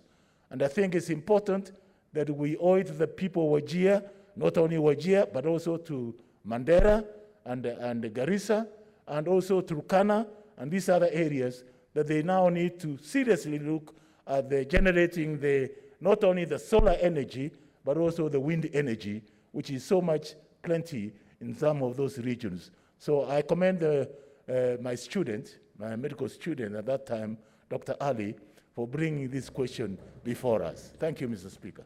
Senator Sakaja. Sorry, Mr. Speaker, mine was a point of order. Of course, I support the statement by Senator Wajir. And, you know, when Senator Ongeri was saying that he was there in 1967, you know, at that time, myself and Senator Kajwang were just a proverbial itch somewhere in advance.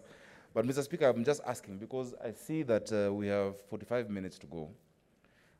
If you could limit the amount of time we take on the statements, we're still on statements, because we want to dispense with one of the progress reports on corona.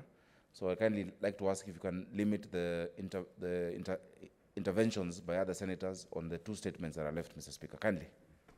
Noted. Senator Milgo, your statement. Thank you, Mr. Speaker. Sir, I rise partial understanding order 48-1 to seek a statement from the Standing Committee on Land, Environment and Natural Resources concerning waste management in Bomet County. In the statement, the committee should state why Bomet County does not have a designated dump site for purposes of solid waste management. 2, explain plans by Bomet County government to come up with a designated dump site for the county. 3, state measures put in place by the county to deal with the current waste management problem facing the county in the absence of a designated dump site, and elucidate measures put in place by the national government to assist counties that are struggling with waste management. Allow me, Mr. Speaker, to say one thing about waste management with COVID-19 issues. Mr. Speaker, sir, in Italy, there is a research that was conducted, and it was found that COVID-19 virus is in the air right now. And in this case, with a lot of materials that are used to prevent COVID-19 pandemic, such as masks, gloves, if they are not managed well, very soon research may establish that these masks that are being used by affected people, in this case, will be containing coronavirus. And if waste management, solid waste management, is not properly checked, or in this case, if they are not properly disposed away from blocking or bringing blockages, it will also continue to cause coronavirus. So I think this committee that is going to look into this statement must take into seriousness the fact that we have a lot of masks, a lot of gloves we are disposing right now, and in this case, it can also cause further havoc in terms of coronavirus. Thank you, Mr. Speaker. Thank you. I hope the committee will do the needful. I'll defer statement from Senator Etangula, who is not in the House, and a statement from Senator Petronila Were, who is also not in the House. The next statement is from Chairperson Standing Committee on Agriculture, Livestock and Fisheries, Senator Ndwiga.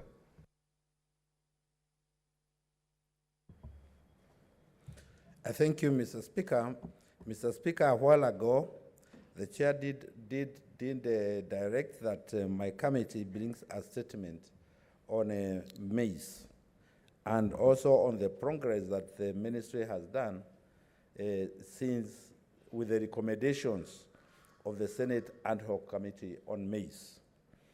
Mr. Speaker, at its 74th sitting held on 22nd April 2020, the committee deliberated on the planned import. This one is on importation of maize. The committee resolved to invite the Cabinet Secretary, Ministry of Agriculture, Livestock, Fisheries, and Cooperatives to appear before it to address the matter of the importation of maize and to brief the committee on the implementation status of the recommendations of the Senate Ad hoc Committee on Maize. The committee held an online meeting with the Cabinet Secretary on Monday, 4th May 2020, where he briefed the committee, the senators, as follows. 1. On food security in the country and maize importation. The National Food and Nutrition Security is stable following near normal performance of the 2019 long range season and good performance of the 2019 short range season. While prices of maize and wheat have increased following uncertainties brought about by the COVID-19 pandemic, as well as the locust invasion in some counties, the prices of other food commodities have remained stable. The 2019 long and short range resulted in the production of about 43.3 million 90 kg bags of maize, which is a slight decline compared to 44.5 million bags produced in 2018. However, production of other food staples remained normal. The maize balance sheet forecast up to June 2020 indicates that there will be a net surplus of maize of about 2,444,800 bags. At consumption of 4.25 million bags per month, the projected balance will not be enough to cover 1 month up to July 2020, when early harvesting will commence. The available stocks of the other main food staples are sufficient from local production and projected imports. Vide Gazette Notice number 3234 dated 20th April 2020. The government has gazetted the importation of 2 million bags of white maize and 2 million bags of yellow maize by private millers to supplement local supplies and to ensure food prices remain stable. These imports are meant to fill the gap that the country is expected to experience between the months of June and July 2020. This will also cushion local producers from markets flooding when local supplies from the South Rift part of the country are available in the market in August. A concessional import duty rate of 14% shall apply in respect of white maize and a rate of 10% in respect of yellow maize, important in order to ensure that the maize sells at local prices. Importers were given a deadline of 30th May 2020. However, this may be adjusted to a later date where they are justifiable and valid delays in shipment.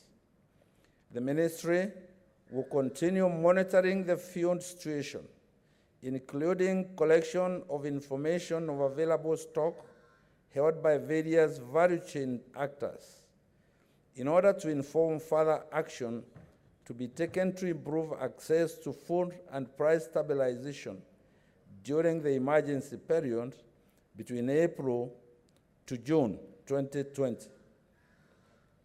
And maize importation remains low compared to long-term averages. This is partly due to available local supplies supplies, as well as reduced inflows across regional borders owing to the challenges of COVID-19 pandemic. Strategic food reserve stocks. Currently, there is no maize stock in strategic food reserve stores, as the government left market forces to be in play. The government had also disposed of owned stocks to avoid quality deteriorations. However, the Strategic Food Reserve Trust Fund has a total cash amount of about 10 billion shillings that is readily available for food purchases locally or externally if need arises.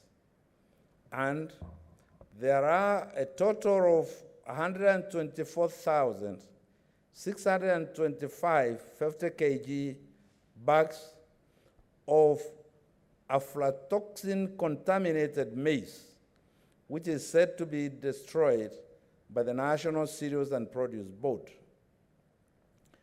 Status of implementation of the recommendations of the reports of the Senate's Ad hoc Committee on Maize.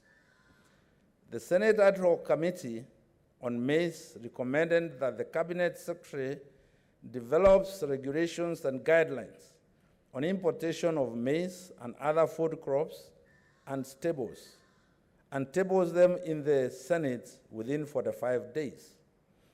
The ministry, through the Agriculture and Food Authority, has developed the Food Crops Regulations 2019 that will apply to all food crops produced, processed, and marketed in Kenya or imported into or exported out of Kenya. The regulations were gazetted on 31st December 2019 and acceded to by the National Assembly on 23rd April 2020.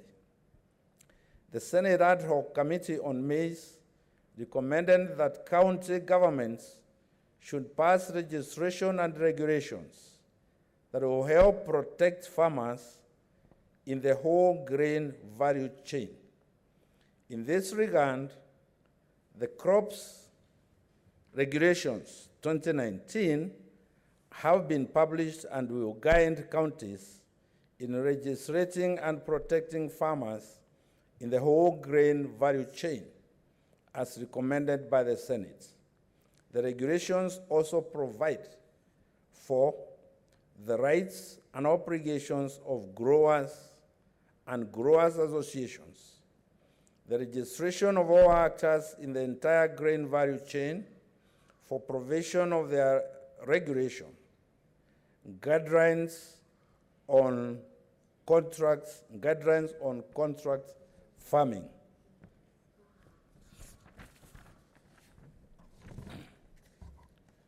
guidelines on sale and packaging on food crops and produce. Honorable Speaker, sir, it was resolved that the Cabinet Secretary would provide the committee with monthly updates on the maize situation in the country, as well as the implementation status of the recommendations of the Ad hoc Committee on Maize. I shall continue to provide the updates to the House as resolved. I thank you, Mr. Speaker. Thank you for your report. Honorable Senators, I will now defer orders number 8, 9, and 10 and go to order number 11. Clerk. Order number 11, motion, 4th and 5th progress reports of the Ad hoc Committee on COVID-19 situation in Kenya. Resumption of debate.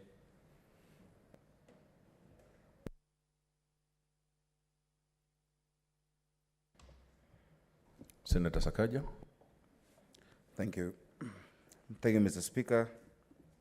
Mr. Speaker, I had already started moving this 4th and 5th report. Incidentally, Mr. Speaker, we are producing reports faster than we can debate them, because I also am about to lay the 6th report this afternoon, as mandated by this House to do a weekly report on the quickly evolving situation. So, Mr. Speaker, I will just go straight to a small part of the 4th report. The 5th report is comprehensive about finance measures, and that is the one which will require some more time. Mr. Speaker, as of today, the committee has held 52 sittings and has engaged with several institutions at the national and county level. We've received numerous submissions on different areas. As of the 4th report, as of the date of the 4th report, Mr. Speaker, some of the gains that the committee had made was, number one, the decision by the National Transport and Safety Authority to adjust the expiry duration of all motor vehicle inspection bookings from 16th March 2020 to 30th May, following intervention by the committee. Many people in this sector had really complained that they were not able to get these bookings, and as such are not able to operate commercially. But during our interactions, we agreed with the NTSA following a meeting on the 30th of April that they publish a notice, and they did to that effect. Subsequently, all of those whose vehicle inspections have expired or had expired and could not operate on the roads are required to book inspection through their team's account and present their booking slips. What is required is just those booking slips to enforcement officers when required to. Mr. Speaker, we've also proposed in the pandemic bill, which is coming for committee stage, that during the time of a pandemic, such statutory timelines that might have been expired are then extended, especially those where a renewal is not possible to be done during the period of the pandemic. Mr. Speaker, the decision by the Ministry of Health and the Ministry of Interior and Coordination of National Government to halt the detaining of persons arrested for breaching of the curfew in facilities officially designated as quarantine facilities. This is an issue we had raised, that the government was criminalizing quarantine, leading to a lot of the stigmatization. And those found going against the curfew or the Public Order Act were being taken to those facilities, making it look like it's a criminal affair to be quarantined, while it's a public health affair. And after our interaction, the Inspector General was directed to identify alternative facilities to deal with those who are breaking the law and breaking the curfew, to ensure that these persons are not mixed with those placed in quarantine, following contracting and following contact tracing measures, which unnecessarily exposes those then to COVID-19. Mr. Speaker, that was a recommendation we had made also in the 3rd report.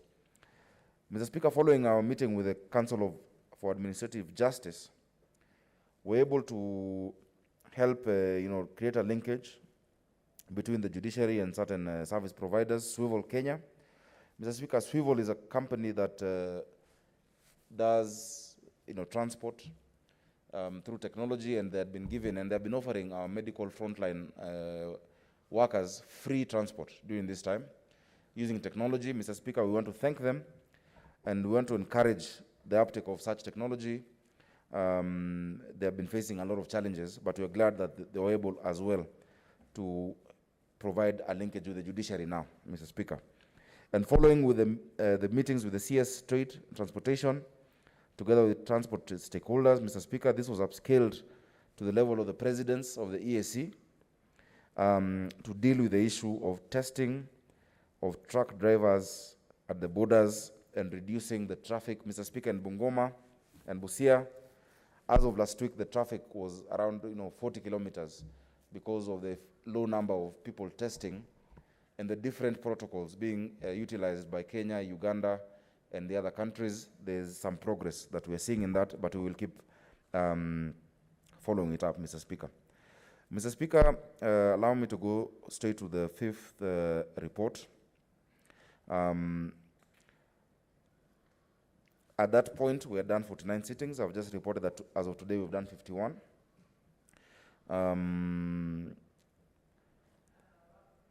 So this one is basically on the issue of economic and finance.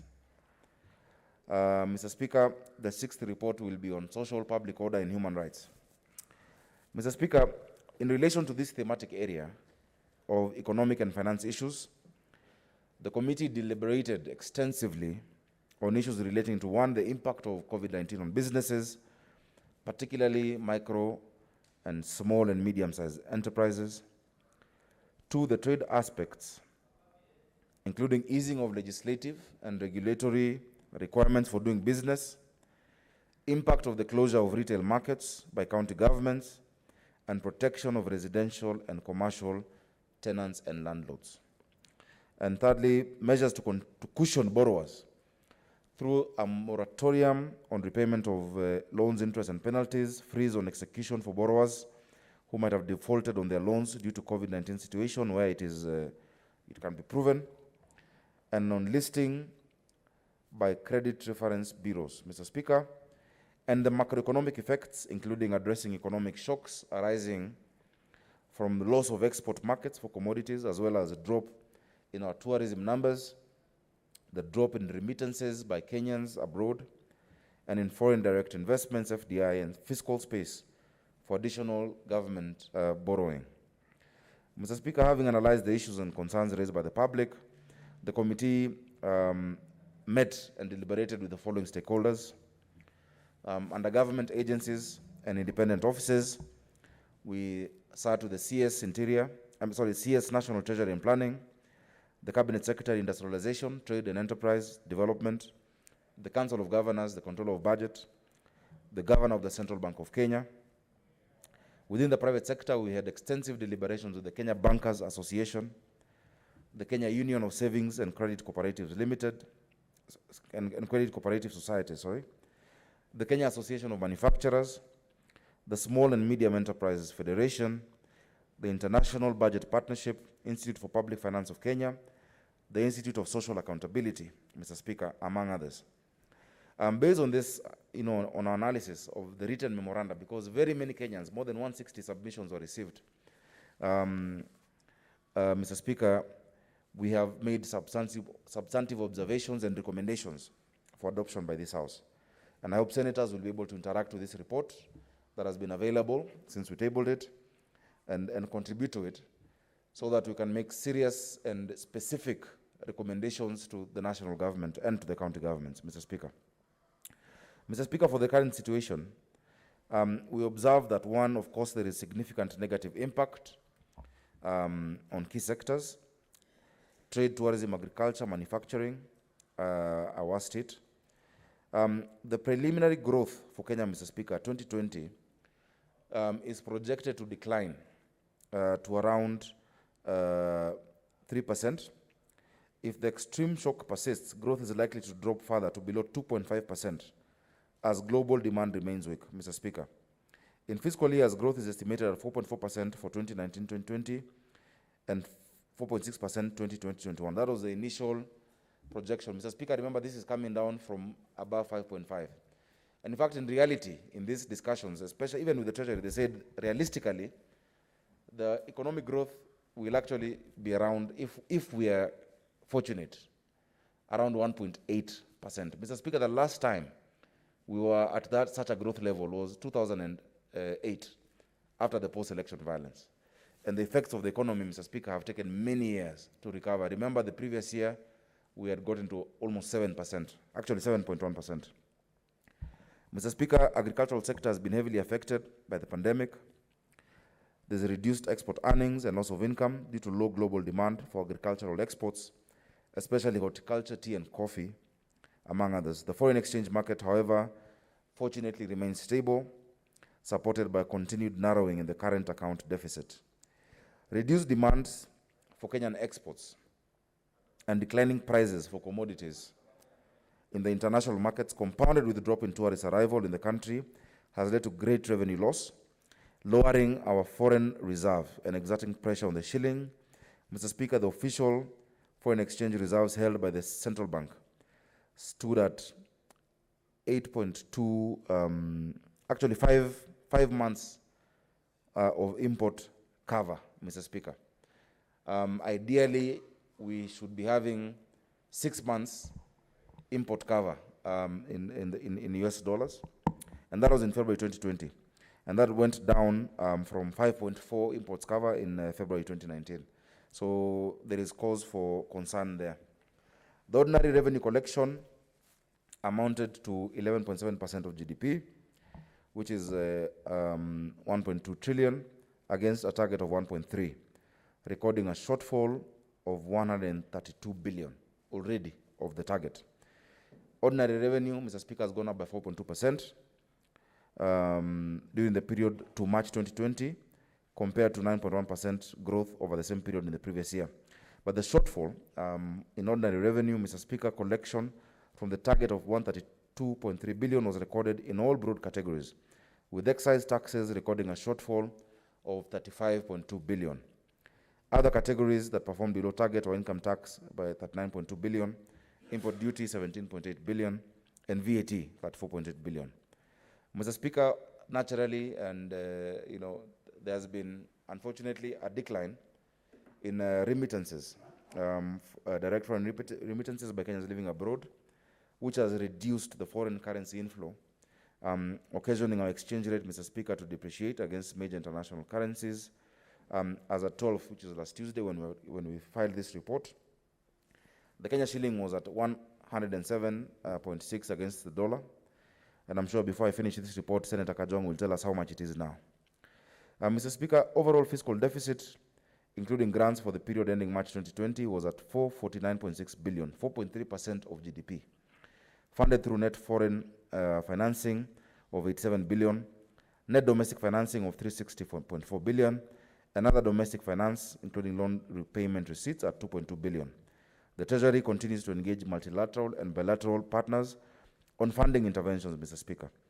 On top of those funding interventions, Mr. Speaker, there has been engagement on debt swaps with the development partners and really restructuring the public debt, Mr. Speaker, and we've made specific proposals on that. The assertion was that, Mr. Speaker, that the debt remains at the level estimated at 6.2 trillion, 58% of GDP, which is below IMF and World Bank debt sustainability assessment, Mr. Speaker, threshold of 74%. But we have encouraged Treasury not to take comfort in those numbers as at this point, Mr. Speaker. Mr. Speaker, if I go beyond that and just leave these details, the concern that we observe, Mr. Speaker, on pending bills is real. Pending bills by county governments and by national government is really hampering a lot of business growth, and many businesses are suffering. Mr. Speaker, through Supplementary 2, government tried to address and is addressing national government pending bills amounting to, I think, around 13 billion. But, Mr. Speaker, as of 30th of April, county governments have a balance of 16 billion in pending bills, and the national government has eligible pending bills of 34.9 billion, Mr. Speaker, and leaving an outstanding balance of 16.3 billion, Mr. Speaker. That is a huge number. Many of these bills are owed to ordinary, Kenyans, not just the big companies. You remember the case of a man in Kajiado who says he's been supplying his cows to, I think, prisons and the NYS. It's ordinary business people, and not being able to sort out this is really having a negative detriment. We're encouraged by the effort and the commitment by the Treasury, but we will keep following up. Also county governments to make sure that they sort out these pending bills.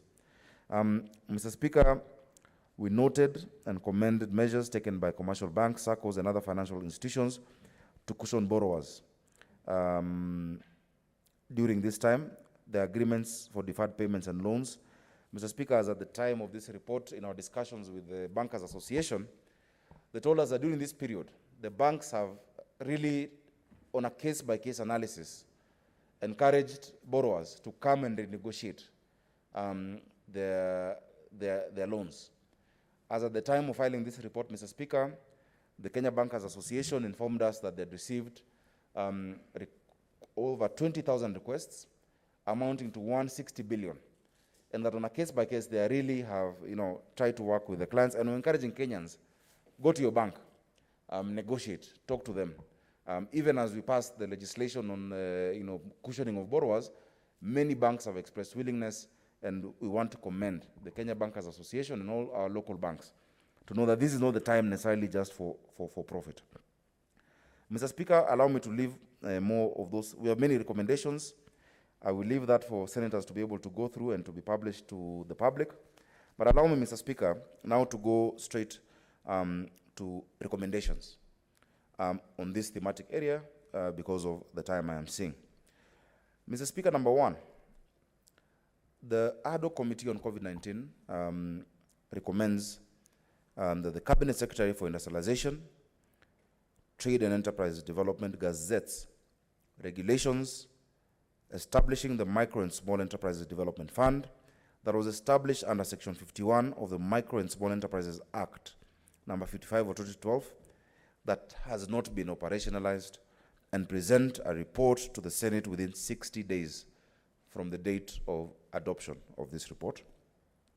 Number two, to announce accountability for and oversight over the COVID-19 Emergency Fund and other funds established at the national and county level, the National Treasury and the county treasuries to submit monthly income and expenditure reports to Parliament and the respective county assemblies. Community level mentoring and evaluation frameworks should be also put in place to ensure proper oversight of emergency COVID-19 funds. Mr. Speaker, this came from the observation that many accounting officers are taking advantage of the pandemic to do emergency procurement and to misuse funds related to sorting out the issue of COVID, Mr. Speaker. They must continue following the public procurement laws that we have, Mr. Speaker, and any funds that have been set aside, including that by the COVID fund, for the purposes of dealing with COVID-19. We are saying that if members adopt this report, national and county governments will give a monthly just income and expenditure report that we have received this, and this is what we have spent, so that we do not see budgets flying around that are very suspicious, and even some of them are sensationalized. And they shall give those reports to the Senate and the National Assembly, and the county governments shall do that to their respective county assemblies, Mr. Speaker. Mr. Speaker, to hasten disbursement of funds to counties, the counties should comply to rules and regulations set by the oversight bodies to facilitate funds disbursements. Further, the counties with pending bills to adhere to the agreements, because they made agreements on their own with the COB and National Treasury on payments of verified pending bills to ensure that these bills are settled as per the verified bills, a specific AIE with clear bills to be settled with the released funds to be sent to counties. The funds are available, Mr. Speaker. To support MSMEs to continue with their businesses during the pandemic, the government to hasten the planned liquidity support for small and medium-sized enterprises through credit to banks and other financial institutions to further promote MSMEs, emphasis to be made to government agencies to procure available items from local funds as much as possible. Mr. Speaker, in our discussion, Treasury reported to us that they were in a very high level or a very advanced stage with the our development partners to get money, a grant, and even some as concessionary loans around, at that point it was 120 billion, to cushion small businesses. Mr. Speaker, if this money is actually channeled through our lending institutions at concessional, very low rates, and a business can come and demonstrate that in this same period, in the last financial year, this is what I've been making. These have been affected by the pandemic. For us to make sure that people do not have to fire their employees, that people don't have to get direct money to pay their rent. Mr. Speaker, if we protect these businesses, especially in the hospitality sector and tourism sector, through such a wage subsidy fund, we will have affected very many Kenyans. And these businesses are able to demonstrate, one, they pay as you earn, they've been paying for their employees. They're able to demonstrate these have been our cash flows, these have been our turnovers, but during this period, they get at a very discounted rate this money from the banks, which they already have a relationship with, Mr. Speaker, will have done a great service to our country, Mr. Speaker. Mr. Speaker, to reduce on disruption, and we have made further recommendations in our bill as part of the amendments on this wage subsidy fund that is needed as a matter of urgency for our businesses today. To reduce further disruption on supply chain, counties need to facilitate retail markets by adherence to Ministry of Health requirements to ensure social distancing and provision of the necessary sanitary facilities in market areas. We've seen this in very few counties. Other counties are not following this, Mr. Speaker. Mr. Speaker, on the underperformance of on-source revenue affecting the credibility of the county budgets, promotion of automation of on-source revenue collection stream to be done to curb leakages and to consider legislation. And I'm glad, I think it was Senator Kajwang who spoke on the need for county assemblies to resume, and for us as the Senate to guide them on how they can resume so as to play their role. Mr. Speaker, at this time of the pandemic, a lot of mischief is happening in counties because there's no assembly. And many governors have even colluded with leaders of majority and minority not to cause the resumption so they can continue doing direct procurement from their cronies of masks, of PPEs, and of all these things, of fumigation, chemicals, etc. at this time. So we need to state as a Senate that county assemblies must resume, of course, following certain guidelines like we are resuming, because we have not suspended oversight in this country. Mr. Speaker, we have also said that to cushion these businesses, because in our meeting, and you have noticed I have returned it because now I have somebody close to me, and that is the Ministry of Health protocol. Mr. Speaker, the Minister of Health demonstrated to us that he had PPEs that have been imported from China and other countries, and local PPEs. And he called medical personnel, removed the tags, and asked them, which one do you prefer? They did the tests, and they said, actually, the local ones are very good. Why can't we buy Kenyan at this point? Why are we still importing? Yet many, many Kenyans are able to produce the masks and the PPEs locally.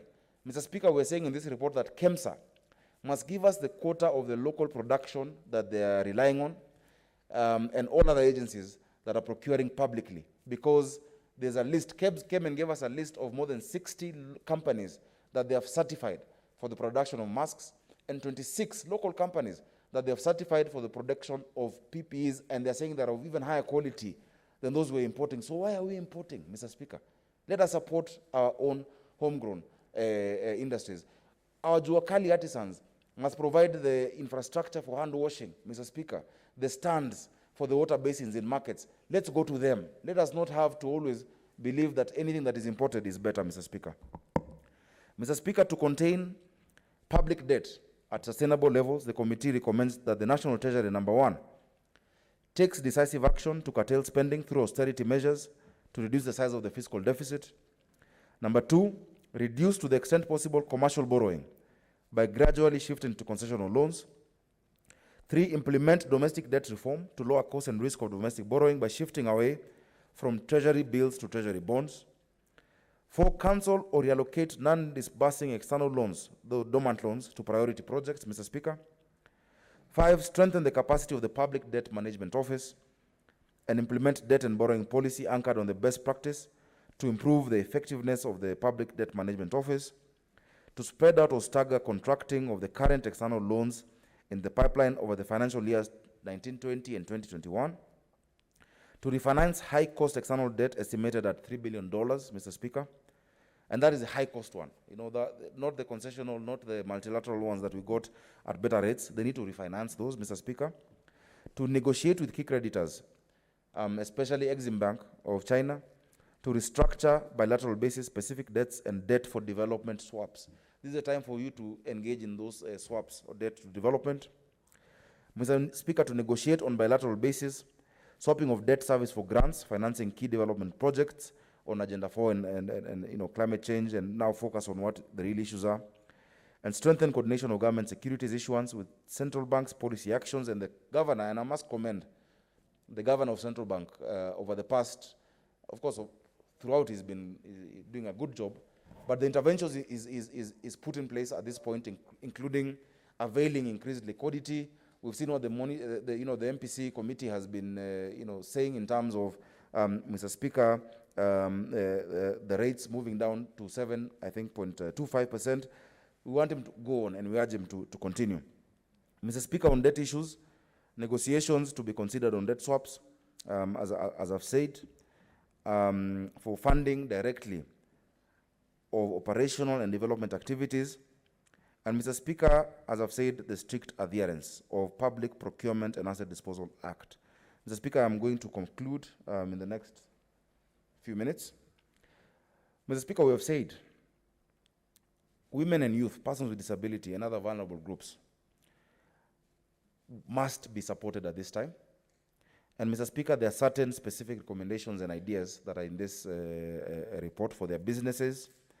And for those in talent, there's 100 million that was set aside. It is good, but it is a drop in the ocean. A lot of those who are artists would benefit from media houses, for instance, being able to pay the royalties for the Skiza tunes and all of this to be renegotiated. We've put that in our report, Mr. Speaker. We're saying, Mr. Speaker, that where international markets have reopened in Europe and Asia, the government to support KQ in operating cargo flights to and from these destinations to facilitate import and export of goods. Community-level monitoring and evaluation frameworks to be considered to ensure proper oversight of the COVID-19 funds, and as I've said, a monthly report of income and expenditure by these counties, and that there must be serious accountability and transparency in the lists of those who are getting money through cash transfer. The targeting of the vulnerable must be transparent to the community level so that they know that this money is actually going to those who deserve. Mr. Speaker, as I conclude, I wish to thank the Office of the Speaker, your office, and the clerk for the support extended to us in undertaking this important assignment. Mr. Speaker, we've been able to really cover a lot of ground in many of these issues, Mr. Speaker. And we are saying, in fact, recently we sat with the CS Interior and the CS Water etc., and we agreed that all evictions and demolitions stop. But Mr. Speaker, after that, we are dismayed that we saw further demolitions and evictions going on, Mr. Speaker. And for that, Mr. Speaker, we are going to bring a substantive report. I'm glad the committee chaired by Senator Gidiomi is looking at Kariobangi based on the statement that I brought, and they're looking at what happened in Ruai, Mr. Speaker. But we cannot have a situation where we agree with government and we make recommendations as a committee or as a resolution of the House that is taken as mere suggestions. In fact, what we're agreeing on now is the amount of support in terms of humanitarian money and food and resettlement that is being done to those people. And I want to thank Senator Gidiomi, who has led that, and that is what we've been doing over this time, Mr. Speaker. Mr. Speaker, I thank you, and then, Mr. Speaker, therefore I beg to move that the House does adopt the 4th and 5th progress report of the ad hoc committee on COVID-19, Mr. Speaker. In the afternoon, I will table the 6th report that looks at social justice and human rights, Mr. Speaker. Thank you, Mr. Speaker. I beg to move.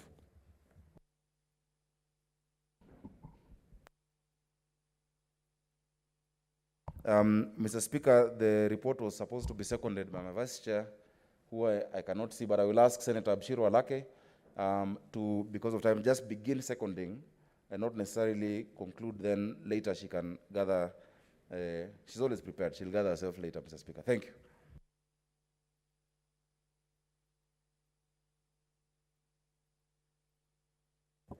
Thank you, Mr. Speaker. Thank you, Chair, for this elaborate report. Mr. Speaker, as you've been told, the issues around our economic and the impact of COVID on our economy is being felt by all of us, so there's no belaboring it.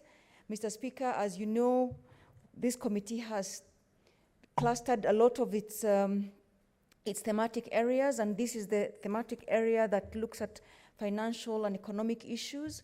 Mr. Speaker, I do not wish to repeat all the recommendations and the observations of the committee. As you have seen, we hope that the senators will interact with this report, which has a lot of very good information because it's based on very extensive consultation with our stakeholders in this sector.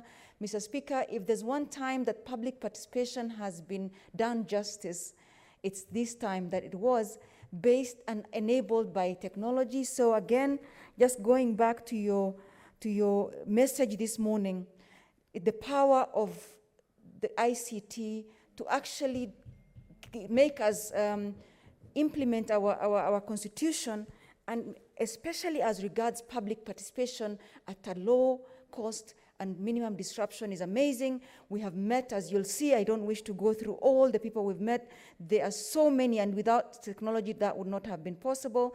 Mr. Speaker, as we give recommendations, we also bear in mind that our own revenue as a country is also taking a beating.